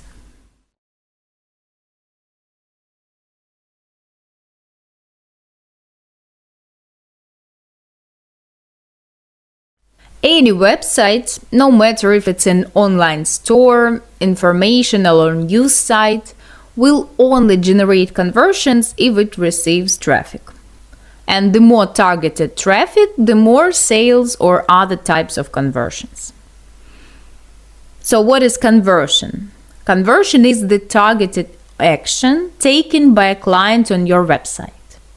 It's not always sale. It can also be filling out a form, providing feedback, downloading file, subscribing, or signing up for a specific plan. In this lecture, we'll discuss how to drive nominally free organic traffic through content marketing. To be more particular, with the help of blog. And at first, I want to point out 3 important things for you to remember. Content should be produced systematically. There won't be results if you publish 5 articles a week and then do nothing for 6 months. It's not working like that. Your blog articles should be written for your target audience and in a language they understand. And finally, content should be technically unique. Copying even the most popular articles from other publication or website won't yield positive results. And in this lecture, here is a simple and effective guide to creating relevant content. So the first thing you need to do is to create a detailed user persona. You need to describe their prototype. So make sure you work through each segment of your target audience. Knowing everything about your client will help you understand what content to create to keep them interested. Then use the keywords from your semantic core that you collected before launching the site. You need to place keywords in the article so that they are organic and readable. Ideally, no more than 1 keyword per 400 or 500 characters without spaces. Next, gather as much information as you can on the chosen topic. But don't forget to verify it and to write comprehensive material. It's not necessary to explain things only through text, so ensure that your article includes enough photos, infographics, videos, and so on. Then you need to proofread the material carefully and optimize it for SEO. Prepare meta tags, alt tags for images, and only after that publish it. When publishing, ensure that the article is neatly formatted with an heading 1, headline, heading 2, or subheading, and proper paragraphs. And finally, of course, promote the article. Repost in social networks and forums and groups, and if you already have a customer list, send them a newsletter. And if your budget allows, promote the article through targeted and contextual advertising. Be aware that content marketing doesn't provide instant results and direct sales. It's a tool that helps promote your site in search engines. It also works on brand recognition and shows your expertise to the target audience. And as for typical user persona, a template for its creation I'll attach to this lecture. So let's sum up regarding blog management. First, write on topics that interest your target audience regularly. Then, monitor the quality of the text, no errors, relevant keywords, and neat formatting. Promote your material, do newsletters, and publish on social networks. And remember that your article should be useful and interesting, otherwise, it will be useless.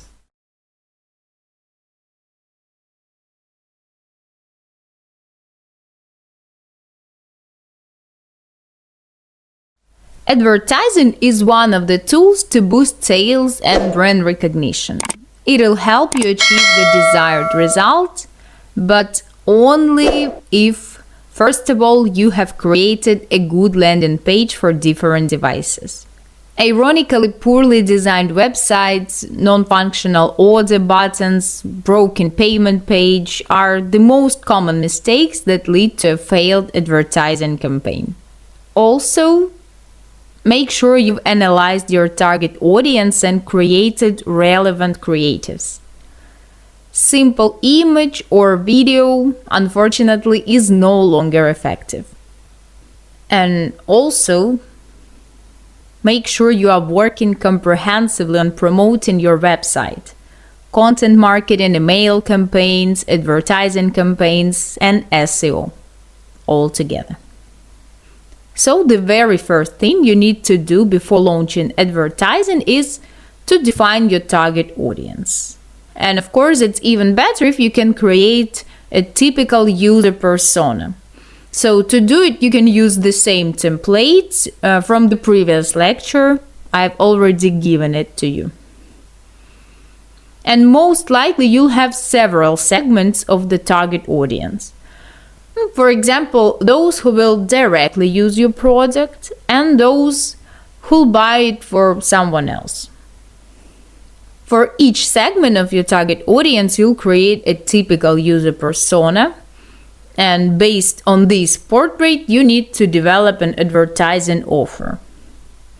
Some people will be attracted by discounts, right? And others by free shipping or by gift wrapping, by many things. At this stage of work, you'll need to be in the role of a writer. You need to imagine the character of your target audience, how they typically spend their day, how they make purchase decisions, and why they may not buy something, and what will trigger them. After the work on target audience is completed, you'll need to prepare creatives for your advertising campaign. Creatives are the content and text that the user will see in their social media feed. There are technical requirements to them, and as for the advertising message, you need to have a clear offer and a call to action in the headline and text of the ad. And now let's talk a bit about budgets and duration of the advertising campaign. Targeted advertising unfortunately doesn't provide us with a tool where we could at least roughly calculate the cost per click as in contextual advertising. And for this reason, you'll have to determine the budget yourself. I recommend starting with $5 per day and then adjusting it further. As for the duration of the advertising campaign, I'll tell you a little more here. Any new advertising campaign on Facebook ads undergoes learning phase after launch, and it can be a day, it can be 2, or even more than a week. So what is learning phase? The learning phase is a period when the ad adjusts to your chosen target audience and determines whom it's best to show it to and for how much money. So technically, the ad comes out of the learning phase when a certain number of events occur. For example, it may be 50 clicks on a link or 5 purchases from the site, and so on. And you determine the type of event when launching the ad. In most cases, full optimization of the advertising campaign occurs after a week of work. Pay attention to an important detail. During the learning phase, you cannot edit the advertising campaign, as any change sends it for training. So, therefore, to determine the feasibility of the advertising campaign and make some reliable conclusions, you need to let it work for at least 1.5 weeks, preferably 2. After this period, you'll see in the advertising account statistics which target audience interacted best with your advertising. For example, you selected a target audience with the following parameters: women aged from 30 to 55, live in the United States, interested in interior design, decor, and home improvement. After the ad campaign, you may observe that women aged 35, from 35 to 45, residing in specific states, clicked on the ad more frequently and made purchases. And consequently, logically, you optimize your advertising campaign by directing traffic to this target audience. You stop showing ads to others and you reallocate the budget to those who are more likely to make a purchase. Targeted advertising, when properly set up, helps drive additional traffic from social networks to your website. You can also use retargeting, for which you previously set up Facebook Pixel. And here is how it works. The Pixel collects various audience segments from your website, including those who viewed content, added items to the cart but didn't buy, subscribed to the newsletter but didn't become a buyer, and so on. For each of these audience types, you can set up a separate type of advertising, and you can catch up with the customer with relevant ads and achieving conversion. And here is my checklist for launching advertising on social networks. So first, create a brief for yourself. Full description of the product, its strengths and weaknesses, and the unique selling proposition. This will visually map out your product, making it easier to develop good creatives. Look at your product through your customer's eyes. Then analyze competitors.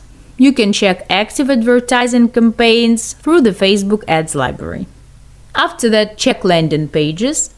These are the places where you'll direct customers from the ads. The page should be clear to the user, it should be related to the ad content, and all buttons, links should work and it should load quickly. Then plan the customer's journey from clicking on the ad creative to conversion. Is everything clear and simple? If you encounter any obstacles, think about how to simplify this element or whether it makes sense to remove it. Then create several advertising creatives and several audiences. After that, set up advertising with a minimum budget and launch for testing. In a while, optimize the advertising campaign after 1 or 2 weeks. Increase the budget if necessary, edit the audience, and disable creatives that didn't work. I also want to give you a few recommendations on visuals. Remember that the creative is what your potential customer will see first. Therefore, whether a person clicks the button or not depends on its effectiveness. Make sure to place a concise and clear offer on the creative, and it should also convey what you are offering within just 2 seconds. And always use a call to action, an urgent message, like subscribe, leave a request, reserve your spot now, order, and so on. Technically, launching targeted advertising is just pressing a few buttons and replenishing the budget. Seems quite easy. But how effective pressing these buttons will depend on how well the preparatory work is done, so make sure you work on it well.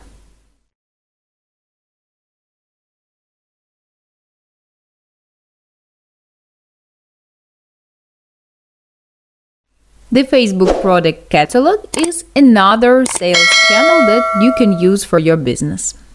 In Ads Manager, you can run various types of product ads from your catalog.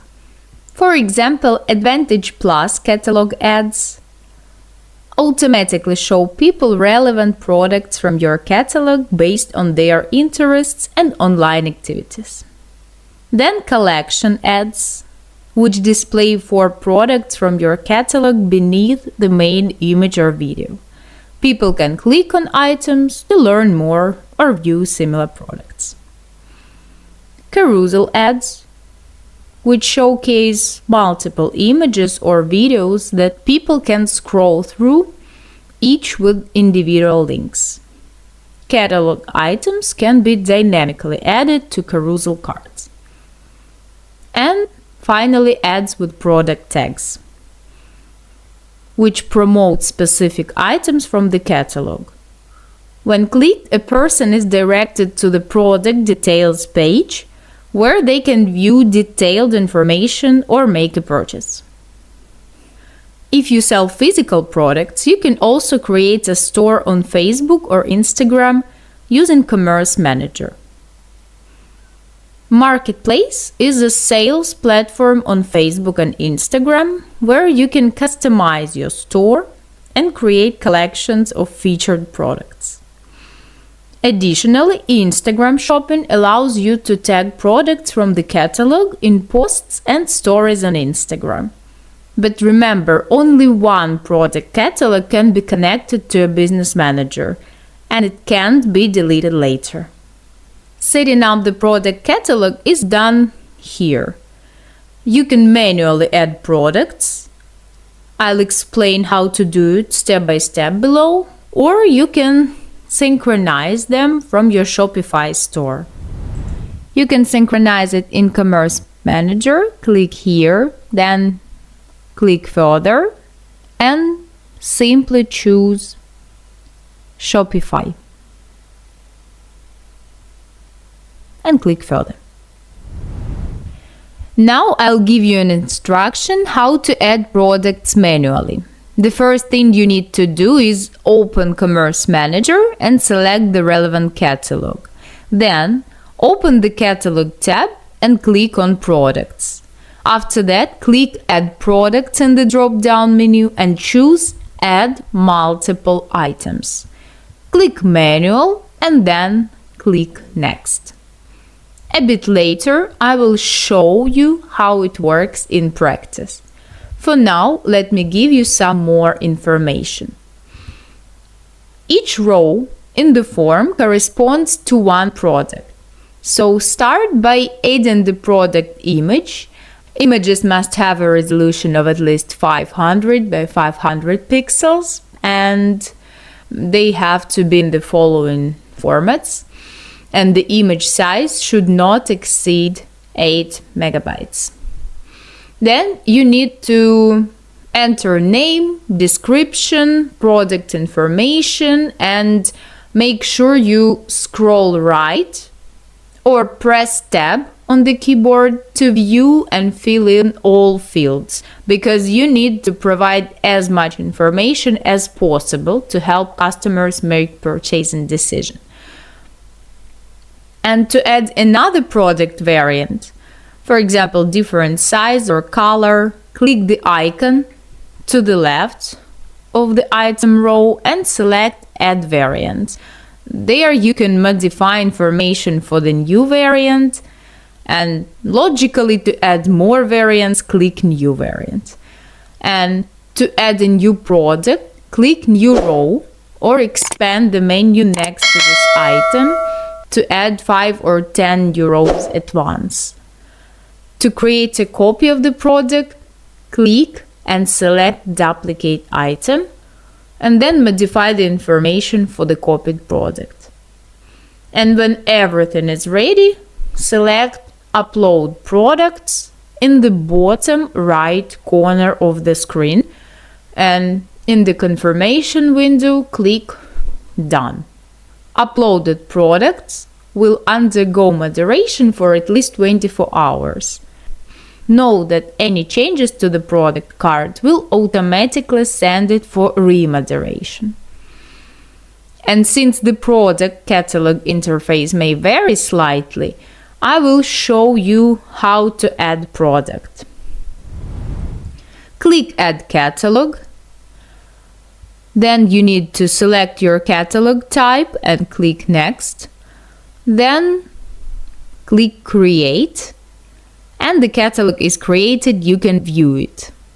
You'll be taken to Commerce Manager, And the next step is to choose items and to click Add Items. Do it manually and click Next. As I have just said, click New Item and you will see the rows where each row equals each product. So fill in all the information, title, description, website link. Make sure you also set price. You can also enter sale price and you need to choose category. I will choose arts and crafts or antiques and collectibles. There are many categories, so make sure you found the appropriate one. I will enter the one I need. If I want to speed up the search process, I can just add painting. And then I need to click over there. If I want to add image, I'll click here, choose the one I need and click Save. After that, I'll upload item by clicking there and my products are being uploaded.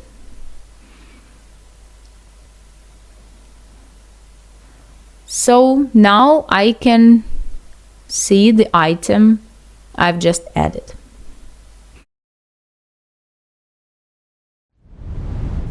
Also, I'll give you a list of prohibited items for the product catalog.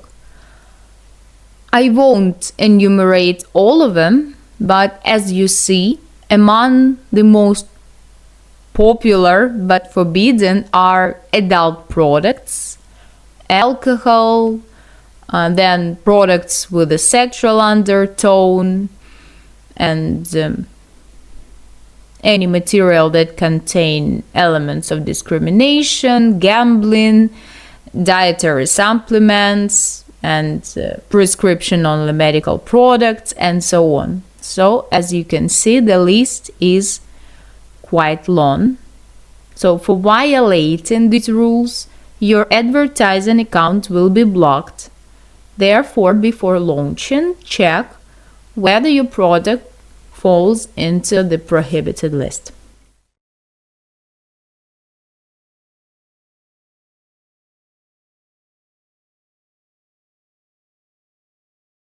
Since the topic of launching contextual advertising is very extensive, we won't delve into it now.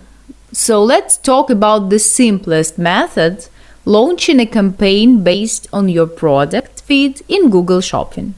To launch an advertising campaign, you'll need an account in Google Ads. Log in and click on Creating and Do Advertising Campaign. Then choose the section without a goals guidance. And after that, select Shopping Campaign. Scrolling down a bit, you'll see a window where you need to select your Google Merchant account. Click on the window and choose what you need from the drop-down list. Next, the system will offer you two options for advertising campaigns: Performance Max or Standard. I recommend the second option as it's much simpler to set up in the beginning. Then specify the campaign name so that you understand what is being advertised. For example, Store USA Christmas Tree, where you indicated for yourself that this is a store in the United States and the product is Christmas trees. On the next page, set the parameters for your campaign. Enter the campaign name. In the first field, set the maximum number of clicks and below, specify the budget that will be spent per day. It's important to notice that on some days, the budget may be slightly higher or lower than what you set. But overall, Google will not spend more than you specified. Then choose the country where you will sell your products. And click on Create. That's it. The advertising campaign is sent for moderation, which may take up to 48 hours. In new accounts, moderation takes longer than in those that have already been worked on. There is also a learning stage, so for the first week, you may not even try to analyze the performance of your campaign, it will be learning. Now this section is completed, and in the next one, we'll talk about the pain of all online stores, abandoned carts on the site, why they appear, and how to deal with them.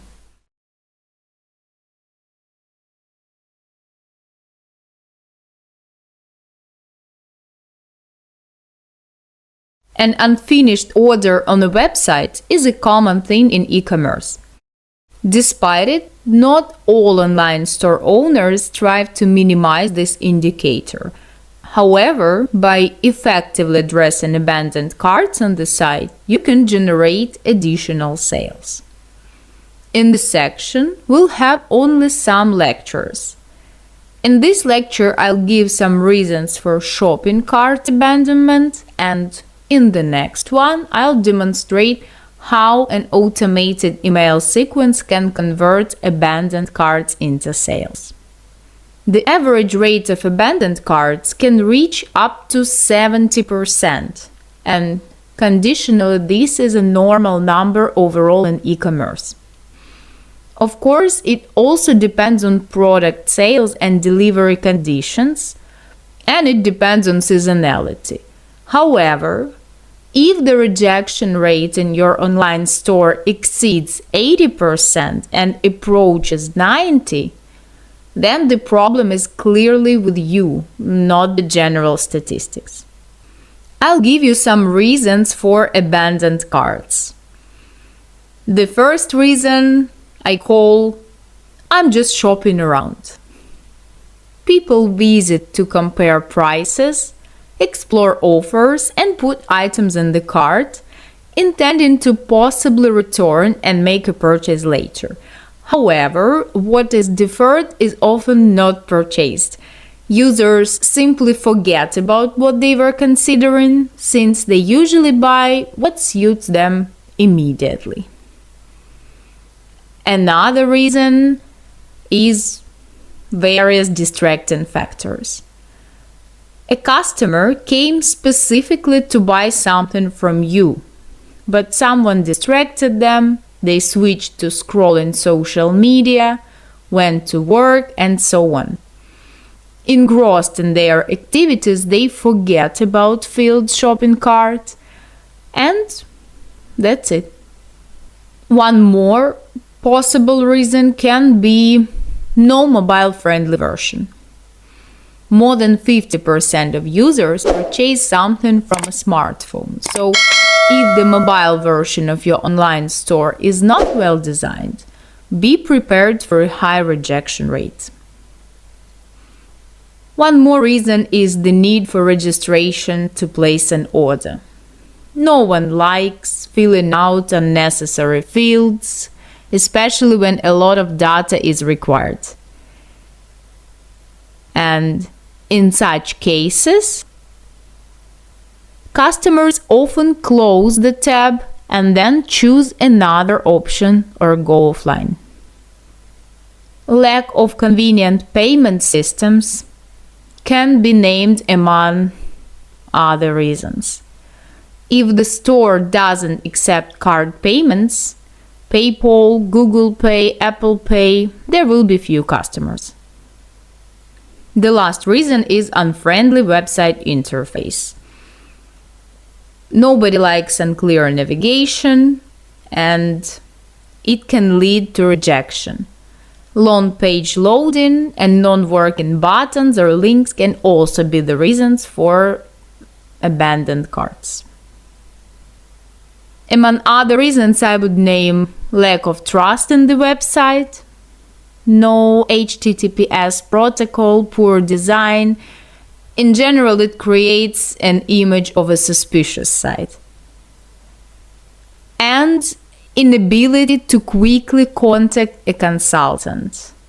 Lack of feedback might be the reason for abandoned carts. All these problems can and should be anticipated at the website development stage. And here is how you can do it. First of all, thoroughly test the mobile version of your online store. For example, ask acquaintances who haven't used your site before to go through the order placement process. Then check and improve all the places where there were problems. Also, ensure that your online store is protected by the HTTPS protocol. By default, your server provider should provide this protocol for the domain name on which you will host your project. Also, connect the maximum possible number of payment systems on your site. You can install a plugin that shows customers that it's safe to pay here. One of such plugins is Ultimate Trust Pages. You can make the checkout page as simple as possible, with a minimum of fields to fill in and the option to buy in one click. It may also help. And install a plugin for an online consultant. Add a callback order button and provide contact details. In the next lecture, we'll look at how to set up an automated email sequence for abandoned carts and viewed products.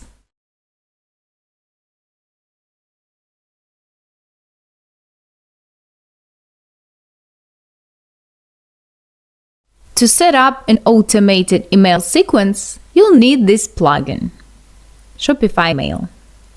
It's free and the installation process is the same as with all the other plugins. This is not the only plugin for such automated systems, there are many others with paid features. And here is what the configured email sequence for abandoned carts looks like. Well, here everything is logical and consistent. You will see the whole chain now. For example, here the user added a product to the cart, then didn't proceed, then waited for 4 hours, then didn't purchase product again. So then abandoned and didn't purchase in the last 14 days. And we can send marketing email. To do it, we need to click here and we can choose the way the email looks ourselves. So here you can see an example how it may look. You can choose everything but the products. They'll be dynamic elements. They'll be inserted into the email. So you see that there are many blocks. You can add various sections, discounts, products, gift cards. Then you can click there. So actually, that's it. The action has taken.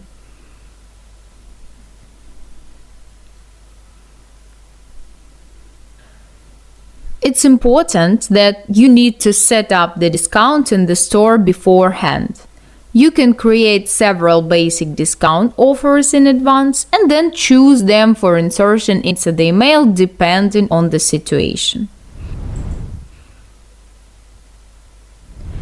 So to set up a discount, you need to go to the discount section and click Create, then select discount type, amount of products. Here you can enter method like discount code, then add value and collections. You can tick the items and add them, and then make sure you click save. In this case, I won't need it. Now let's talk about how to create an automated newsletter based on specific trigger. This plugin is good because it already has present scenarios for a typical online store, so you only select the one you need and edit it. For example, adjust the time and days when the email will be sent and create the design of the email itself. So you need to click on Create Automation and choose what you need. For example, we can take viewed but not purchased products. Here they are. And here we can turn on automation by clicking. And we see that if we want to edit something, we can just click and then edit workflow. So here is how the chain looks like. You can make some adjustments. For example, we want this email to be sent like later, or if the client waits for some time, we can apply changes. So it can be all edited right away. And then after you've checked that everything is as you need it, you can proceed to editing the email itself. So it has already generated some version, but we can keep on editing it. So for example, we can make various adjustments, like we can add section, let's add discount, for instance. Here we can select the type, like 5% off in this case. And then you see that we can move it. We can change its place, and we need to save changes. So basically that's it. You can later enable or disable this chain. You can turn off automation, and that's it. It's simple, but the effectiveness will depend on how well you think through the customer's journey and create the email for the newsletter. Further on, I'll show you how to create email campaigns.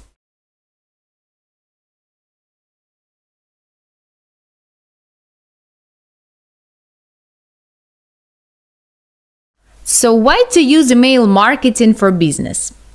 Let's start with the fact that it's one of the cheapest and at the same time most effective channels for increasing sales and traffic. Moreover, it has other benefits. Firstly, it works well with abandoned carts. I've touched upon this topic in the previous module when setting up an automated sequence. And if you also use a CRM system, configuring an automatic email newsletter for abandoned carts ensures that the conversion rate will increase. Another benefit is that active regular newsletters contribute to brand recognition and audience loyalty formation. Moreover, it allows to launch more targeted advertising campaigns. If you know the emails of your customers, you can gather an audience similar to them and show them ads, thus working with warmer audience.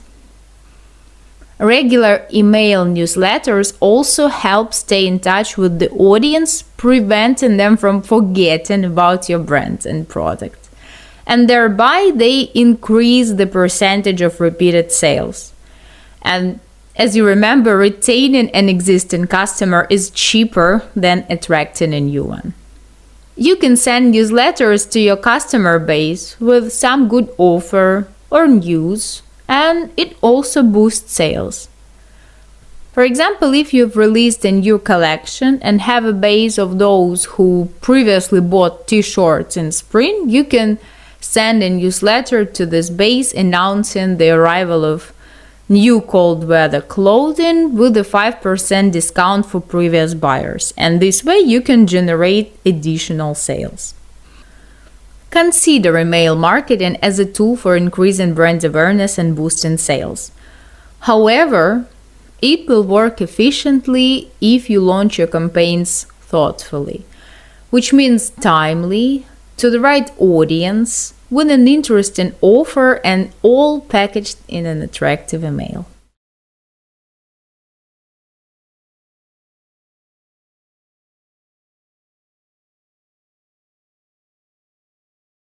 The most important thing to remember from this lecture is the following. Never buy a subscriber base. Yeah, it may be promised that it's 100% relevant, filled with genuinely interested people, but unfortunately none of that is real. In reality, you'll be sending emails to complete strangers, and most of your emails will end up in spam. And where to get addresses for your mailing list? Well, if you already have a store on Etsy, collect customer addresses from there. And you can also collect addresses from other sales channels, but exclude Amazon from this list, as there is a high probability of blocking the store in that case. Here are some other ways to build your email list. You can launch targeted ads with a lead form. You can create a subscription form on your website. You can run promotions where leaving an email address is obligatory for taking part. But don't forget about compliance with privacy policy conditions within the legislation of your country. And you can also exchange the customer's email for something useful to them. For example, here is your 15% discount with no expiration date. Leave your email and we'll send you your unique promo code. Remember that your email campaign will only be effective if you send emails to those who are potentially interested in your product or service. Here are some services you can use for effective email campaigns by integrating them with your Shopify store. Omnisend. You can set up an automated sequence for abandoned carts, order confirmation emails, and it also allows working with SMS campaigns, social media, and messengers. It has around 20 free email templates, and there is a free plan for up to 15,000 emails per month. Klaviyo. Another good service for email campaigns with the ability to segment subscribers, collect addresses automatically, and work with SMS and messengers. There is a free plan that allows sending emails to up to 250 subscribers. And the last one, GetResponse. Here you can not only set up and launch email campaigns, but also create subscription and registration forms, build chatbots for data collection, and automate responses to customer queries during non-working hours. This service works with AI, so many processes can be automated. Every system has a free plan, so you'll have the opportunity to test and find what suits you. But to start, gather at least 200 or 300 addresses for your mailing list.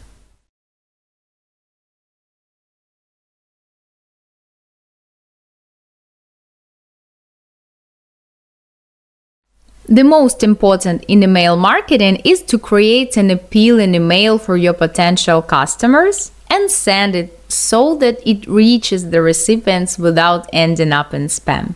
Most email service providers already have several pre-designed email templates, and all you need to do is customize them to suit your brand and send them out.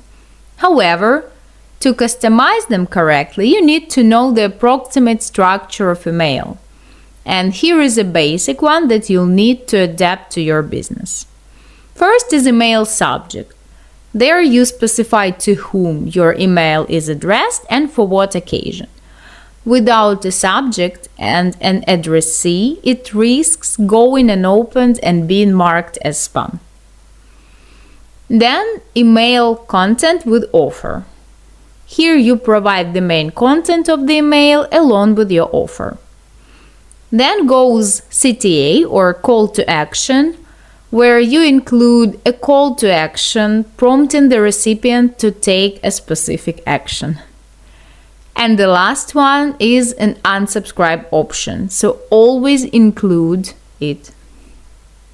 Also, make the CTA button stand out from the rest of the email. It's not recommended to use the following elements in the email: capitalized text, excessive punctuation, or text in all caps. Also, too many images, as it can overload the text and lead to slow loading on mobile devices. And spam-like calls to action such as get it for free, get a free iPhone 15 for subscribing, and similar clickbait appeals. However, even the most well-designed marketing email may end up in spam if it's sent incorrectly. For example, if a personal email is used instead of a corporate domain. To avoid emails going to spam, here is what you need to do. First, don't send a large number of emails, like more than 200, immediately from a new domain. Increase the number of sent messages from 4 to 6 weeks gradually.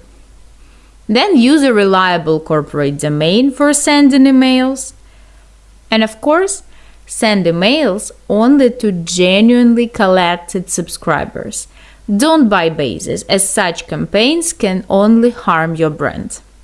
Specialized email marketing services help meet technical requirements and provide analytical data such as who opened email, who clicked on the links, and who unsubscribed.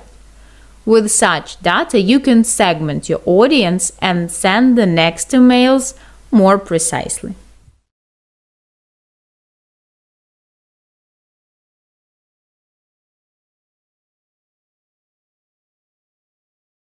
The most important in email marketing is to create an appealing email for your potential customers and send it so that it reaches the recipients without ending up in spam. Most email service providers already have several pre-designed email templates, and all you need to do is customize them to suit your brand and send them out. However, to customize them correctly, you need to know the approximate structure of email. And here is a basic one that you'll need to adapt to your business. First is email subject. There you specify to whom your email is addressed and for what occasion. Without a subject and an addressee, it risks going unopened and being marked as spam. Then, email content with offer. Here you provide the main content of the email along with your offer. Then goes CTA or call to action, where you include a call to action prompting the recipient to take a specific action. And the last one is an unsubscribe option, so always include it. Also, make the CTA button stand out from the rest of the email. It's not recommended to use the following elements in the email: capitalized text, excessive punctuation, or text in all caps. Also, too many images, as it can overload the text and lead to slow loading on mobile devices. And spam-like calls to action such as get it for free, get a free iPhone 15 for subscribing, and similar clickbait appeals. However, even the most well-designed marketing email may end up in spam if it's sent incorrectly. For example, if a personal email is used instead of a corporate domain. To avoid emails going to spam, here is what you need to do. First, don't send a large number of emails, like more than 200, immediately from a new domain. Increase the number of sent messages from 4 to 6 weeks gradually.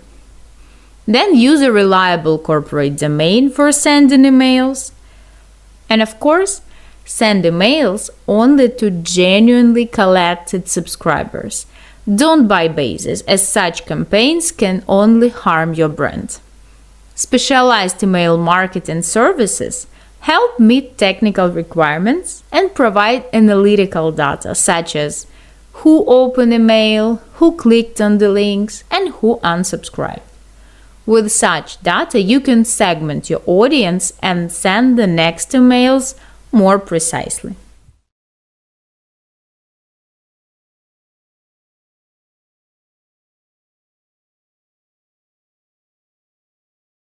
So here is a holiday calendar. But how to use it and why you need it? Any holiday in the country where you sell is a reason for discounts, sales, social media activities, and corresponding website design. However, to earn well during the holiday season, you need to plan your actions correctly and start preparing on time. For a general work plan, you can consider the following. 2 months before a major holiday, such as Christmas or New Year, you should already have your products prepared for sale and published. The demand for Christmas gifts starts to rise from late August, reaching its peak in mid-December. Then launch advertising campaigns for the holiday period at least 1.5 months before the holiday. However, keep in mind that the cost of advertising during the holiday season becomes significantly more expensive due to increased competition among advertisers. In the autumn season, in addition to holidays, consider the season of total sales. Halloween, Black Friday, Cyber Monday.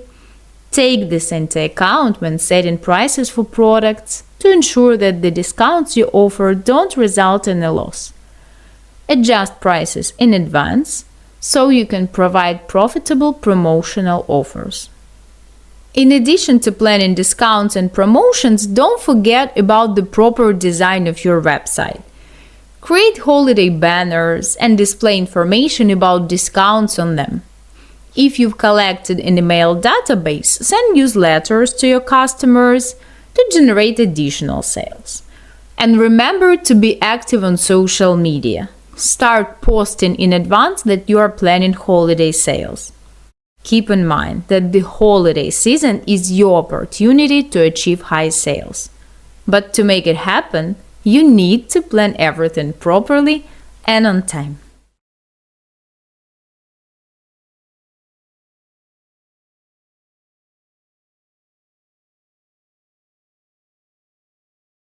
It's not enough to create a website and fill it with products.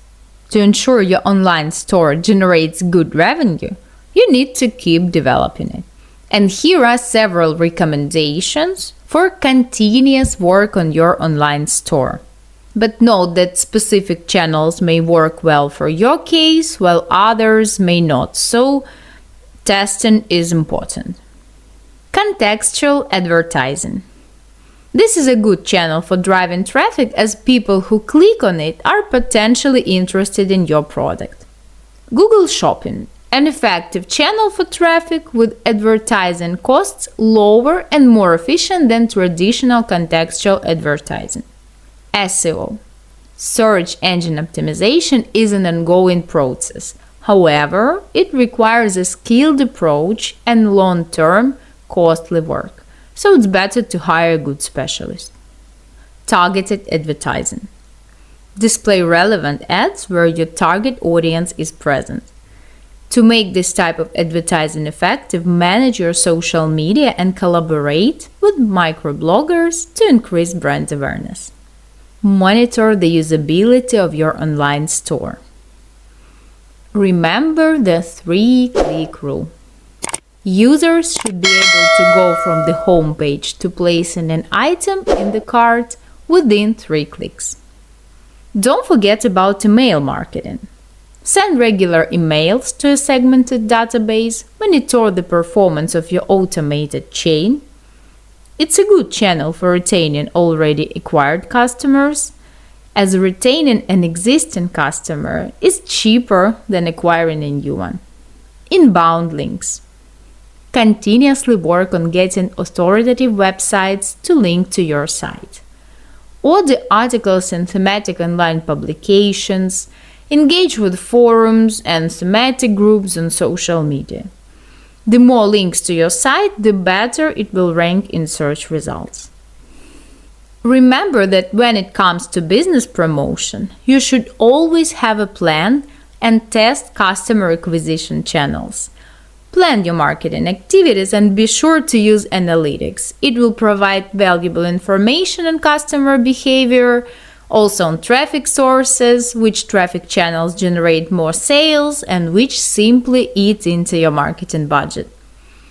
Over time, you'll understand which promotion tools work for your product, where it's worth allocating a large budget, and where minimal investment is sufficient for your brand presence.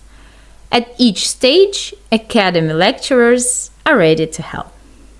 Dear students, this was the last lecture of our course. I sincerely wish that your brand will grow and become known worldwide for all the right reasons.